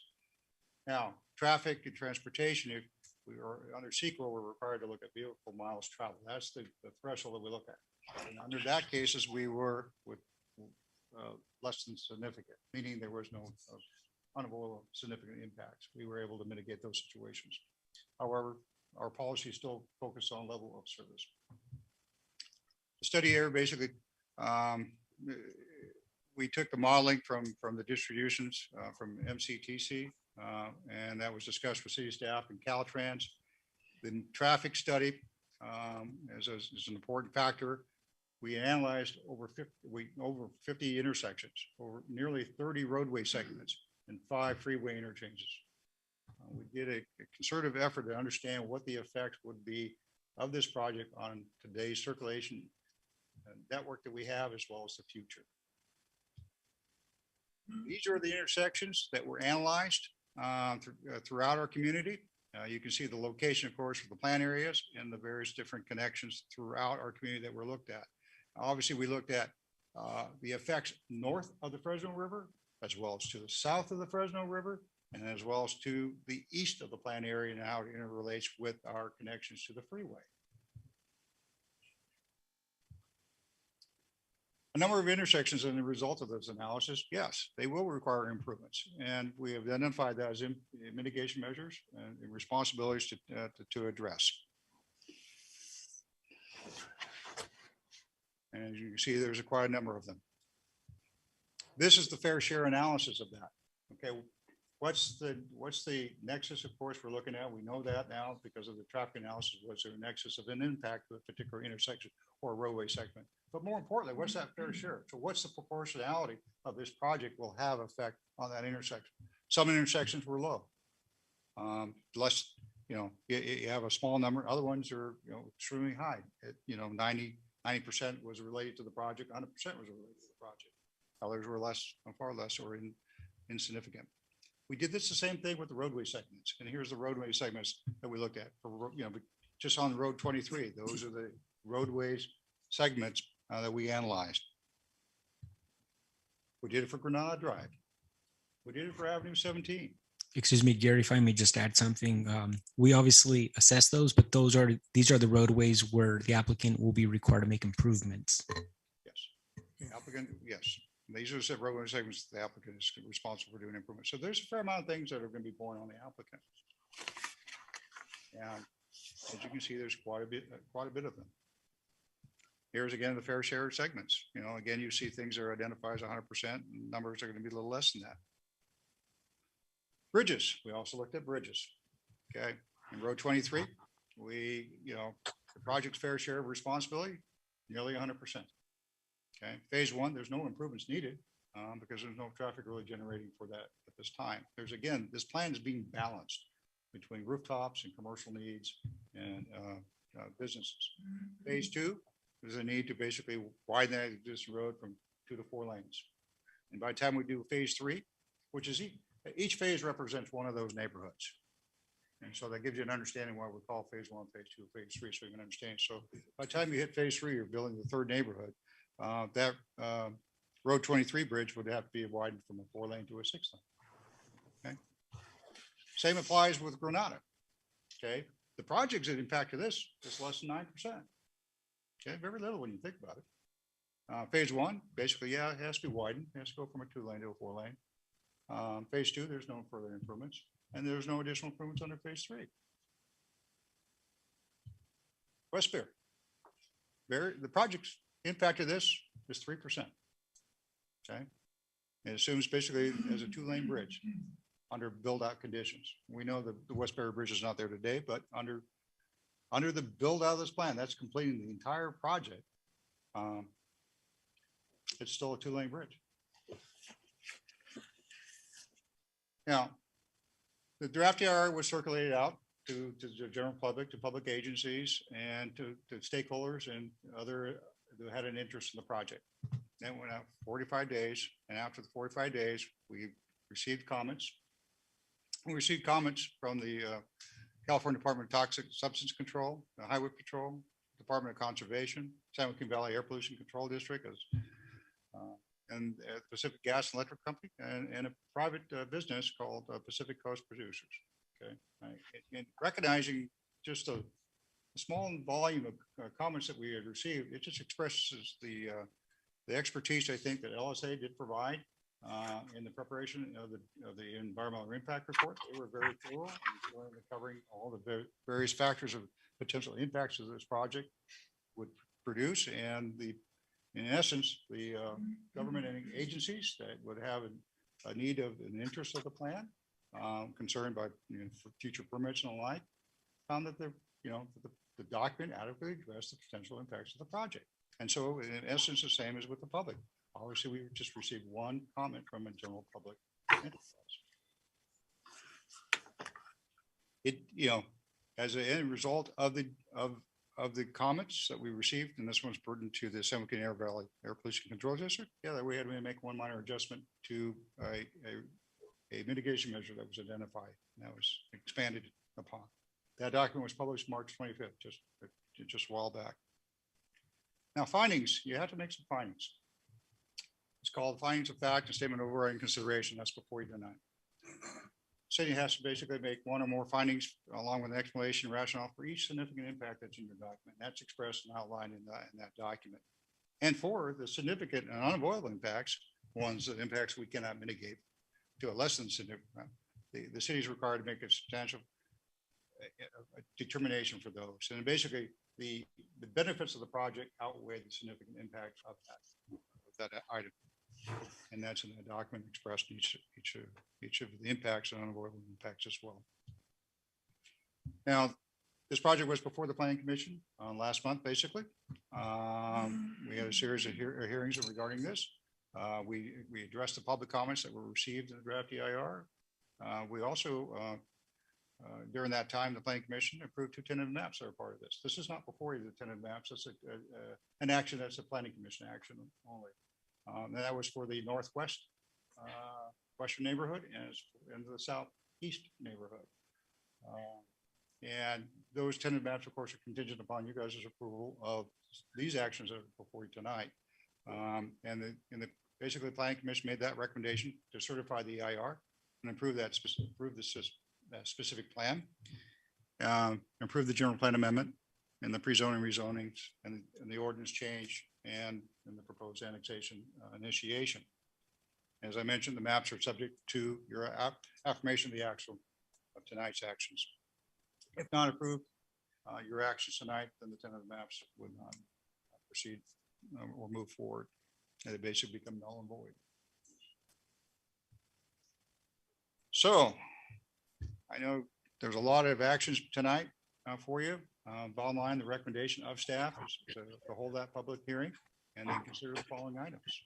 Approve a resolution adopting the EIR that provides the following actions: adoption of the findings, as I mentioned a little bit earlier, what they were all about, pursuant to the California Environmental Quality Act, or commonly referred to as CEQA. Certify the environmental impact report for the proposed the village's Almond Grove, including the general plan amendment, pre-zoning, the annexation, the zoning ordinance, as well as the two related subdivision maps that were considered by the Planning Commission.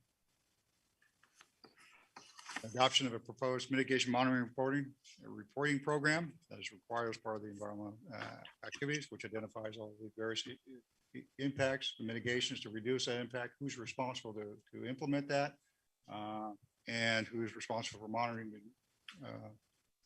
to ensure those mitigation measures were implemented. And then also adoption of the statement of overriding considerations pursuant to CEQA for those impacts that were identified as significant and unavoidable. Excuse me, if I may.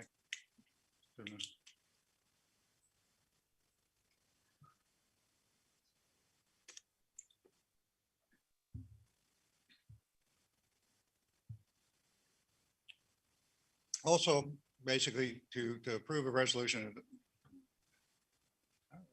slides, my apologies. And also consider the resolution initiating the annexations of the Almond Grove specific plan. So you have a number of things. We have the EIR, you have the general plan amendments, the rezones, pre-zones, the specific plan, the general plan, tax amendments, as well as the map amendments and the ordinance change that initiates our abilities to have a specific plan and process specific plans, not only for this one, but other ones in the future as well. I'm going to just mention those for you. Okay, and with that, it concludes my presentation, and I'm happy to answer any questions. So with us tonight, of course, aiding that questions and answering session. In addition, myself, Keith Helmuth, is happy here to answer some questions you may have regarding infrastructure, roads, and the like. LSA is also here to answer questions pertinent to the EIR. And with that, we have Kyle Simpson, who was sitting by me. We have online Ashley Davis, and we have Ambrish McCurchie, who is a traffic consultant, part of the state team, and we have Amy Fisher, who was an air quality specialist. Thank you, Gary. That was an excellent presentation. I commend you. You're very thorough, and your explanations were excellent. Alicia, do we have any public comment at this time? Mayor, we have no written public comment. Mark, do we have anyone on Zoom? We have no one on Zoom at the moment. Any members of the public here wishing to speak? Yes, sir. Come ahead. My name is Norm Allender, and I represent the applicants, and I just want to introduce Mr. Fagundes is here, Mr. Harris, and Mr. Rakuti, who are three of the property owners here tonight. I have a brief PowerPoint, and I agree, Gary did such a thorough job. I will be very brief, Mayor, so if you don't mind. Did I do things correctly? So I'm sorry.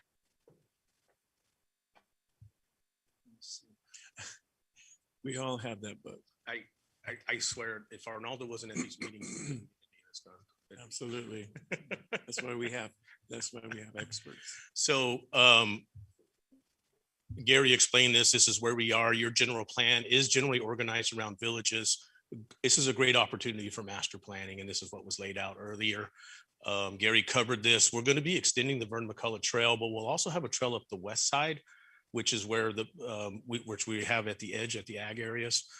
You see, we're at the edge of your urban growth boundary here as well. These are your surrounding usage. This anticipated village center came from your Village D policies as well in your 2009 general plan. A couple of them that we are changing they were somewhat prescriptive, and as we started putting them together, we don't get to where we show this. This is our early studies and our sketches, and there's lots of these that are out there. And so when we started looking at it, we had the conversation with staff, and some of the changes really came out of our working with staff. And this, Gary covered the airport overflight zones, first constraint to deal with right away. Not the first meeting. First meeting was the city. Second meeting was with the school district when they're unified, right? You always want them happy. Gary covered this very well, the land use districts plan.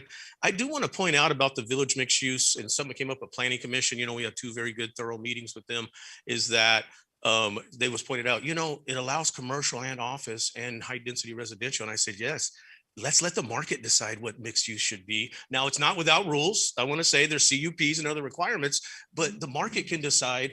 And especially in the last 2 years, who knows what commercial or office wants to be, right? So I just wanted to point that out. I thought was a really good point. As you can see, our schools in this area in the southeast, which we'll concentrate on, are near the trail, near the water as well. Public facilities finance plan. Your city is unique in that they require estimates for a specific plan, which we did. And it was actually very illuminating. Gary covered these streets very well about our circulation with the bikes and the walkability, and how do we want to treat our village centers like a small little urban area. Gary also mentioned that as we install this infrastructure, we will very quickly, within a few hundred units, have to install this 30-inch line coming down and a 48 coming over. It will serve some areas south of there. At the same time, I know you've heard this, we will be installing, again, not as a mandate, but as a way to get the city going with state mandates, right? Purple pipes. So when these pipes get put in place, the cost will be borne by the developer to put the pipes in place so that it's plumbed, it's ready to go. We know it takes years to get there, but we're happy to get it jump started. And we're also happy that other parts of the city can use that recycled water. So we're very excited about that going forward. Also, I'll mention the city, although it is primarily or is exclusively on groundwater until we get the purple pipe system, the loop is what happens. And you see this little pipe here. This isn't actually the purple pipe recycle. This just happened to do with the size. This is our project water system.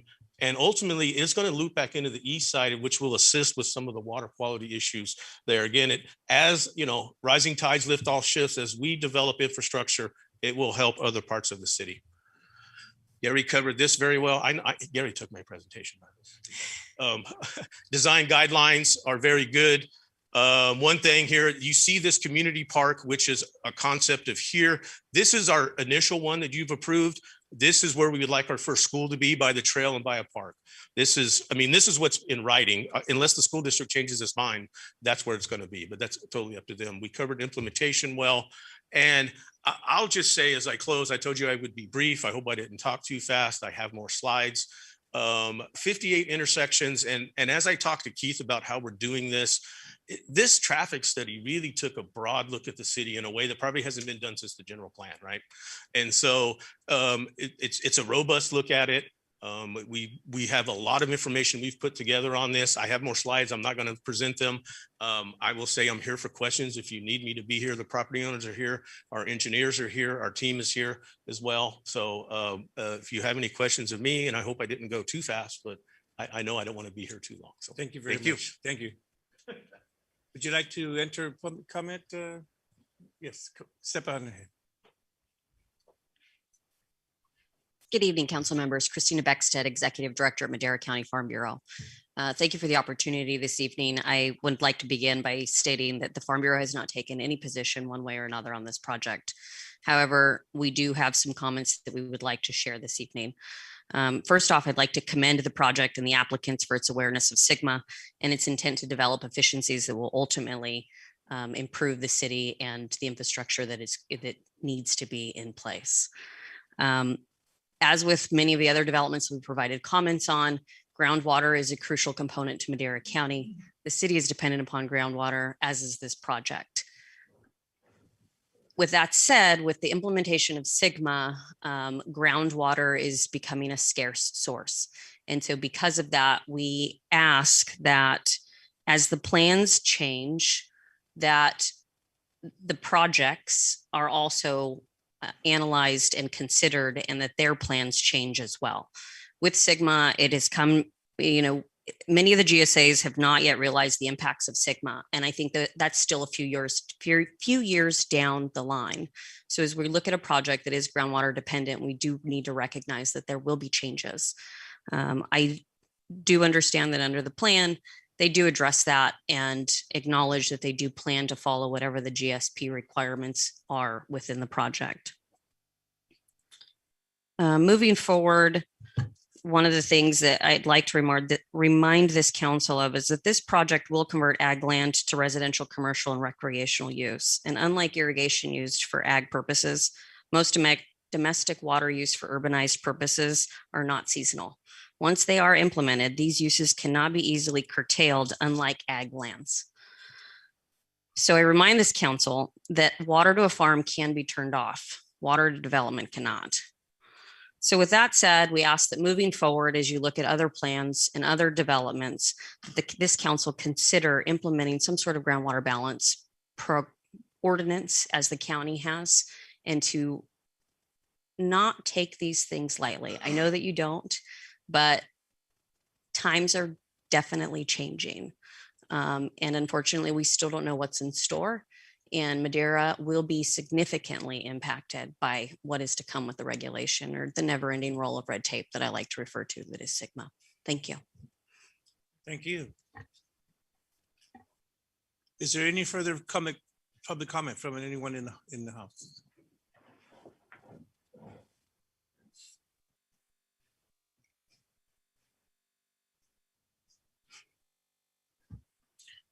Good evening. My name is Hank Bennett. I'm a resident of Madera County, farmer and cattleman out of Raymond. I have property in the area near where the proposed development is going to be.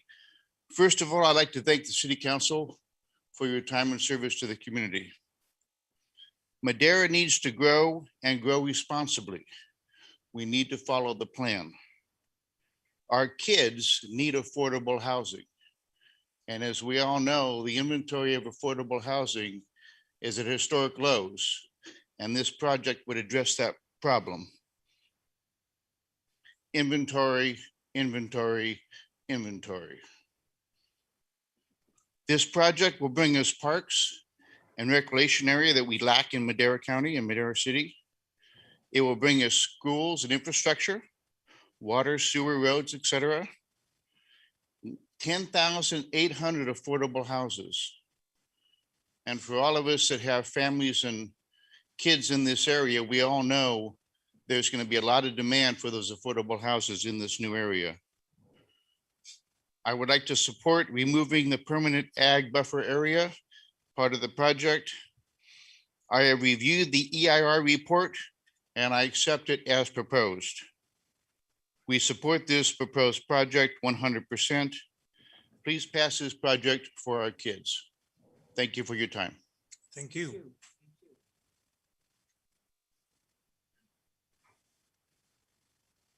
Is there any further public comment? Thank you very much. I will now close public comment. I'll ask for discussion from my colleagues. Mayor Pro Tem Evans. I would like to just say thank you for such a thorough report. I met earlier today, and this is dynamic. Madera needs this. I was really pleased to see the number of schools, the number of parks, the facilities that will be going in here. And I just want to say thank you. Thank you for increasing the property here in Madera, and for the lines, for the districts, and for the number of people that will be coming here, and the growth of Madera. So we will be looking at close to 100,000 people by the time this is all finished. I don't know if I'll be here or not, but thank you very much. Thank you, Gary, and all of you for thinking of Madera and wanting to improve and to grow. Thank you. Thank you. Councilmember Stephen Montes. Yeah, thank you, Mayor. So I guess my first question, I don't know if this is for staff or is for the applicants or Gary, but you mentioned the development agreement and the the expression of the willingness to get in or wanting to get into the development agreement. Is that something that's going to have to be approved by council? You said that's not something that we're considering today.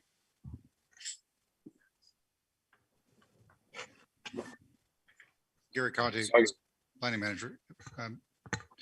Mr. City Council member, you're correct. It is something, it's an action that would require city council approval. Okay. And then I guess the other thing that I had is just a comment. I agree that, with Mr. Bennett, that's something that we really need. Housing, affordable housing is something that not only do we need in the city, in the county, in the state. This is a good project. I have not had a lot of feedback from the community. There were some concerns, but I think that Gary's presentation really addressed all of it. So I'd like to thank the applicants and Mr. Allender for submitting the application and giving us all the information. So those are my comments. Thank you. Thank you.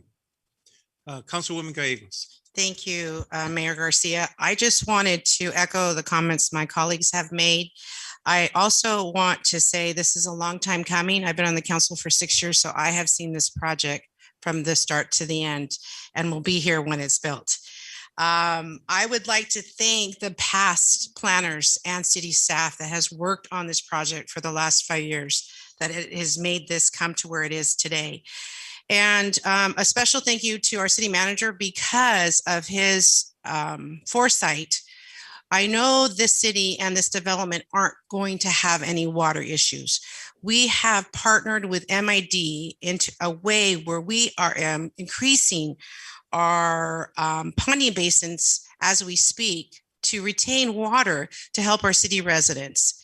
In the past, we've also met with MID about our water table and the water that we contain in the city, and if it's enough, and we have plenty.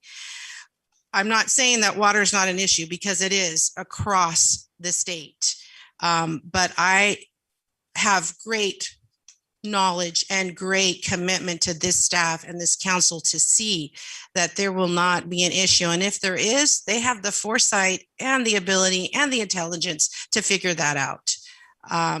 Because I have sat with them day by day to see the difference between when I first got on council to now. And it is like black and white, even what you see in the city today from when we first started to now. And a lot of residents can contest to that. We had a meeting with Congressman Costa about working with him with water in the city, and also talking about bridge improvement that we're going to need for this development. So that is something that's very important. PG&E has also been in tune with this project, which is a plus, because a city is having some concerns, but there will not be concerns when it comes to this Village D. This project is well and coming. And Mr. Bennett, I do have young adults who are looking for a place to live. I spoke on a project a couple of weeks ago and said, why are we holding this out? I want my kids to live here. I am a school teacher. I want to teach my grandchildren here in the city of Madera. I don't want them going to Kerman. Kerman's developing rapidly fast. Madera, we're getting there with the help of our new staff and our city manager and the new council. We've started to move projects in this city. It's amazing that the development and the construction that's going on in here. So I want to keep our kids here, to give them jobs here, and to have their grandchildren be raised here. We just ribbon cutted a 40-year fire station finally in the city of Madera. Woo, beautiful. And so with that was a big kickoff of what we're going to see in this future. So with that, I am full support of this project. I'm excited. I have people knocking down my door that are living in Madera County that are saying, when is this project coming? Because I've been telling it for a couple of years. They're going to turn dirt. They're going to turn dirt, and permits are going to be pulled. So if this council sees this vision and approves it, I'm hoping to go out there and tell our residents in this community that woohoo, it's happening, and there's a great place to live in a community that have schools and parks. And I'm a park and rec gal. So when you say parks, I light up. And the purple piping was a big win for me. So I've followed this project from the bottom up, and and I, like our city manager Rodriguez, we look at every T and cross it and every I and dot it before it's a go. It's a green light for us. I'd like to thank the applicants for investing in the city and our residents in the community. It's so needed. And I've lived here all my life. I'm not going anywhere. I'm excited, and I'm not sure whose district it's going to be in, but we'll see that in 10 years when the lines get drawn again. So thank you for your time and allowing me to speak my piece. Mayor Garcia. Thank you. I support this project. With no further comment, I will ask for a motion. With that. We were going to do one at a time. Correct. No, I was going to ask can we motion A and D together with the one?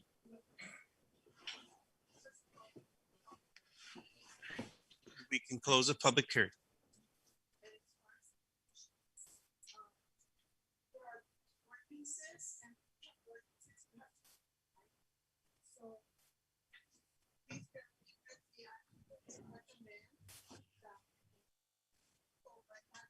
Okay. That somebody make a motion for each action item that's before you. So basically, if you want to make a motion, read the agenda text for each number. So, and that way we cover everything and our record's complete. This hearing has gone very smoothly, and we want to make sure that it's closed and that you take action appropriately. So I would recommend that you start with number 1 and read it. Somebody read it and make that motion, second it. Vote by each member, and then go to number 2, etc. Okay. Except number 6, basically today you were just hearing that there will be annexation, and that item will be before you next time. Okay. So as I stated before, I want to make a motion. Under item number 1, approve a resolution adopted the EIR 2018-08-1051 that provides for the following: adoption of the findings required by CEQA guidelines section 15091. B, certification, the environmental impact report 2018-08-1051 for the proposed The Villages at Almond Grove specific plan. A, 1883 acre area bounded by Avenue 17 on the north, Road 22 on the west, the Fresno River on the south, and Road 23 and Road 24 on the east, including general plan amendment GPA 2017-02, pre-zoning, rezoning 2017-05, annexation 2022-01, zoning ordinance text amendment OTA 2022-01, as well as the 2 related subdivisions 2020-02, 2020-03. C, adoption of the proposed mitigation monitoring and reporting program, and D, adoption of a statement of overriding consideration pursuant to the California Environmental Quality Act, CEQA. Do we have a second? Second that. Are we doing okay, We're doing Attorney? perfectly. All right. Now we'll Okay. have roll call. Motion to approve item A1 by myself, second by Council Member Gallegos. All those in roll call, please. Councilmember Gallegos. Yes. Councilmember Rodriguez is absent. Councilmember Montes. Yes. Mayor Pro Tem Evans. Yes. Councilmember Mejia, absent. Councilmember Villegas. Yes. Mayor Garcia. Yes. Motion passes with 5 yes votes and 2 members of the council absent. Thank you very much. Would someone like to make Yeah, a motion? on I number motion 2? C12 to adopt the resolution approving the general plan amendment GPA 2017-02 for the villages as at Almond Grove specific plan consistently with the general plan. Do we have a second? Second. Motion to approve item 2 by Councilwoman Gallegos, second by Mayor Pro Tem Evans. Would you call the roll, please? Councilmember Gallegos? Yes. Councilmember Rodriguez is absent. Councilmember Montes? Councilmember Montes? Yes. Mayor Yes. Pro Tem Evans? Yes. Councilmember Mejia is absent. Councilmember Villegas? Yes. Mayor Garcia? Yes, Motion passes 5 yes votes, 2 members of the council absent. thank you. Mayor Pro Tem Evans, would you like to make a motion on number 3? Okay, I motion to approve number 3. Introduce of ordinance of the city council of the city of Madera adopting proposed village at Almond Grove specific plan number 2017-01 by title only and waive the first reading, the first full reading. Do we have a second? Second that. Motion to approve item number 3 by Mayor Pro Tem Evans, second by Councilmember Montes. Alicia, would you call the roll, please? Councilmember Gallegos? Yes. Councilmember Rodriguez, absent. Councilmember Montes? Yes. Mayor Pro Tem Evans? Yes. Councilmember Mejia is absent. Councilmember Villegas? Yes. Mayor Garcia? Yes, Motion passes with 5 yes votes, 2 members of the council absent. thank you. Mr. Montes, would you like to introduce number 4? Yeah, I move that we introduce an ordinance of the city council of the city of Madera, amending section 10-3.301 of chapter 3 of title 10 of the Madera Municipal Code and adding section 10-3.11.601 through section 10-3.11.604, subchapter 11 of chapter 3 of title 10 of the city municipal code to provide for specific plan zones. This be by title only and waive the first full reading. Thank you. Do we have a second? Second. 5 as well. Let us finish number 4, sir, and then we will come back to you on number 5. Motion to approve item number 4 by Councilmember Montes, second by Councilmember Gallegos. Alicia, would you call the roll? Councilmember Gallegos? Yes. Councilmember Rodriguez, absent. Councilmember Montes? Councilmember Yes. Montes? Thank you. Mayor Pro Tem Evans? Yes. Councilmember Mejia is Yes. absent. Councilmember Villegas? Yes. Mayor Garcia? Yes, Motion passes with 5 yes votes, 2 members of the council absent. thank you very much. Mr. Montes, would you like to introduce item number 5?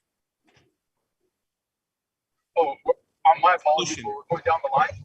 As a motion, sir, that this is the last one we're going to be doing. There's 2 more, Mayor. There's 2 more. It's 5 and 6. I don't know if you want to give Commissioner or Councilmember Villegas an opportunity. Yeah, Councilmember Villegas, would you like to read number 5 as a motion?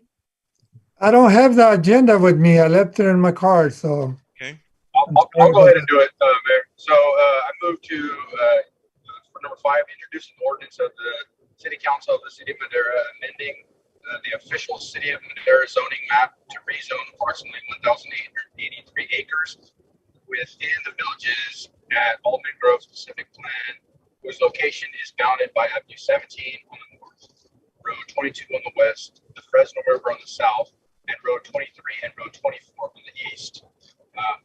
From agricultural rural exclusive 40 acres and agricultural rural exclusive 42 acres, as well as PD 4,500 plan development, 1 unit per 4,500 square feet of the site area to the specific plan zone district by title only and waive the first full reading.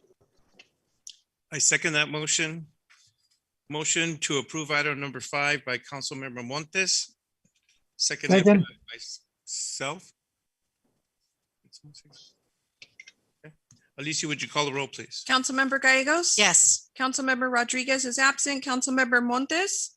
Yes. Mayor Pro Tem Evans? Yes. Councilmember Mejia is absent. Councilmember Villegas? Yes. Mayor Garcia? Yes, Motion passes with 5 yes votes and 2 members of the council absent.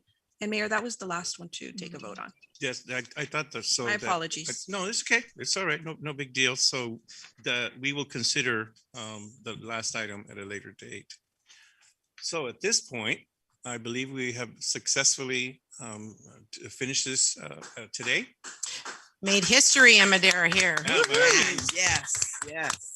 I want to thank everyone for all the really good work, everyone of all of our staff, the members involved. And we all want to make Madera a better place. And this is an example of that. There are no items under item D for petitions and bids. There are no administrative reports. I will now ask my council member for their reports, announcements, and future agenda items. Council member Gallegos.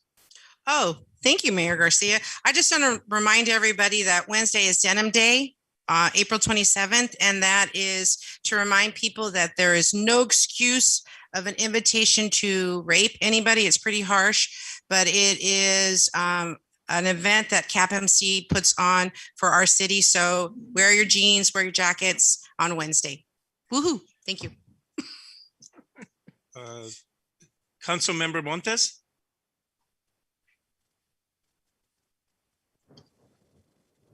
Nothing to report, Mayor.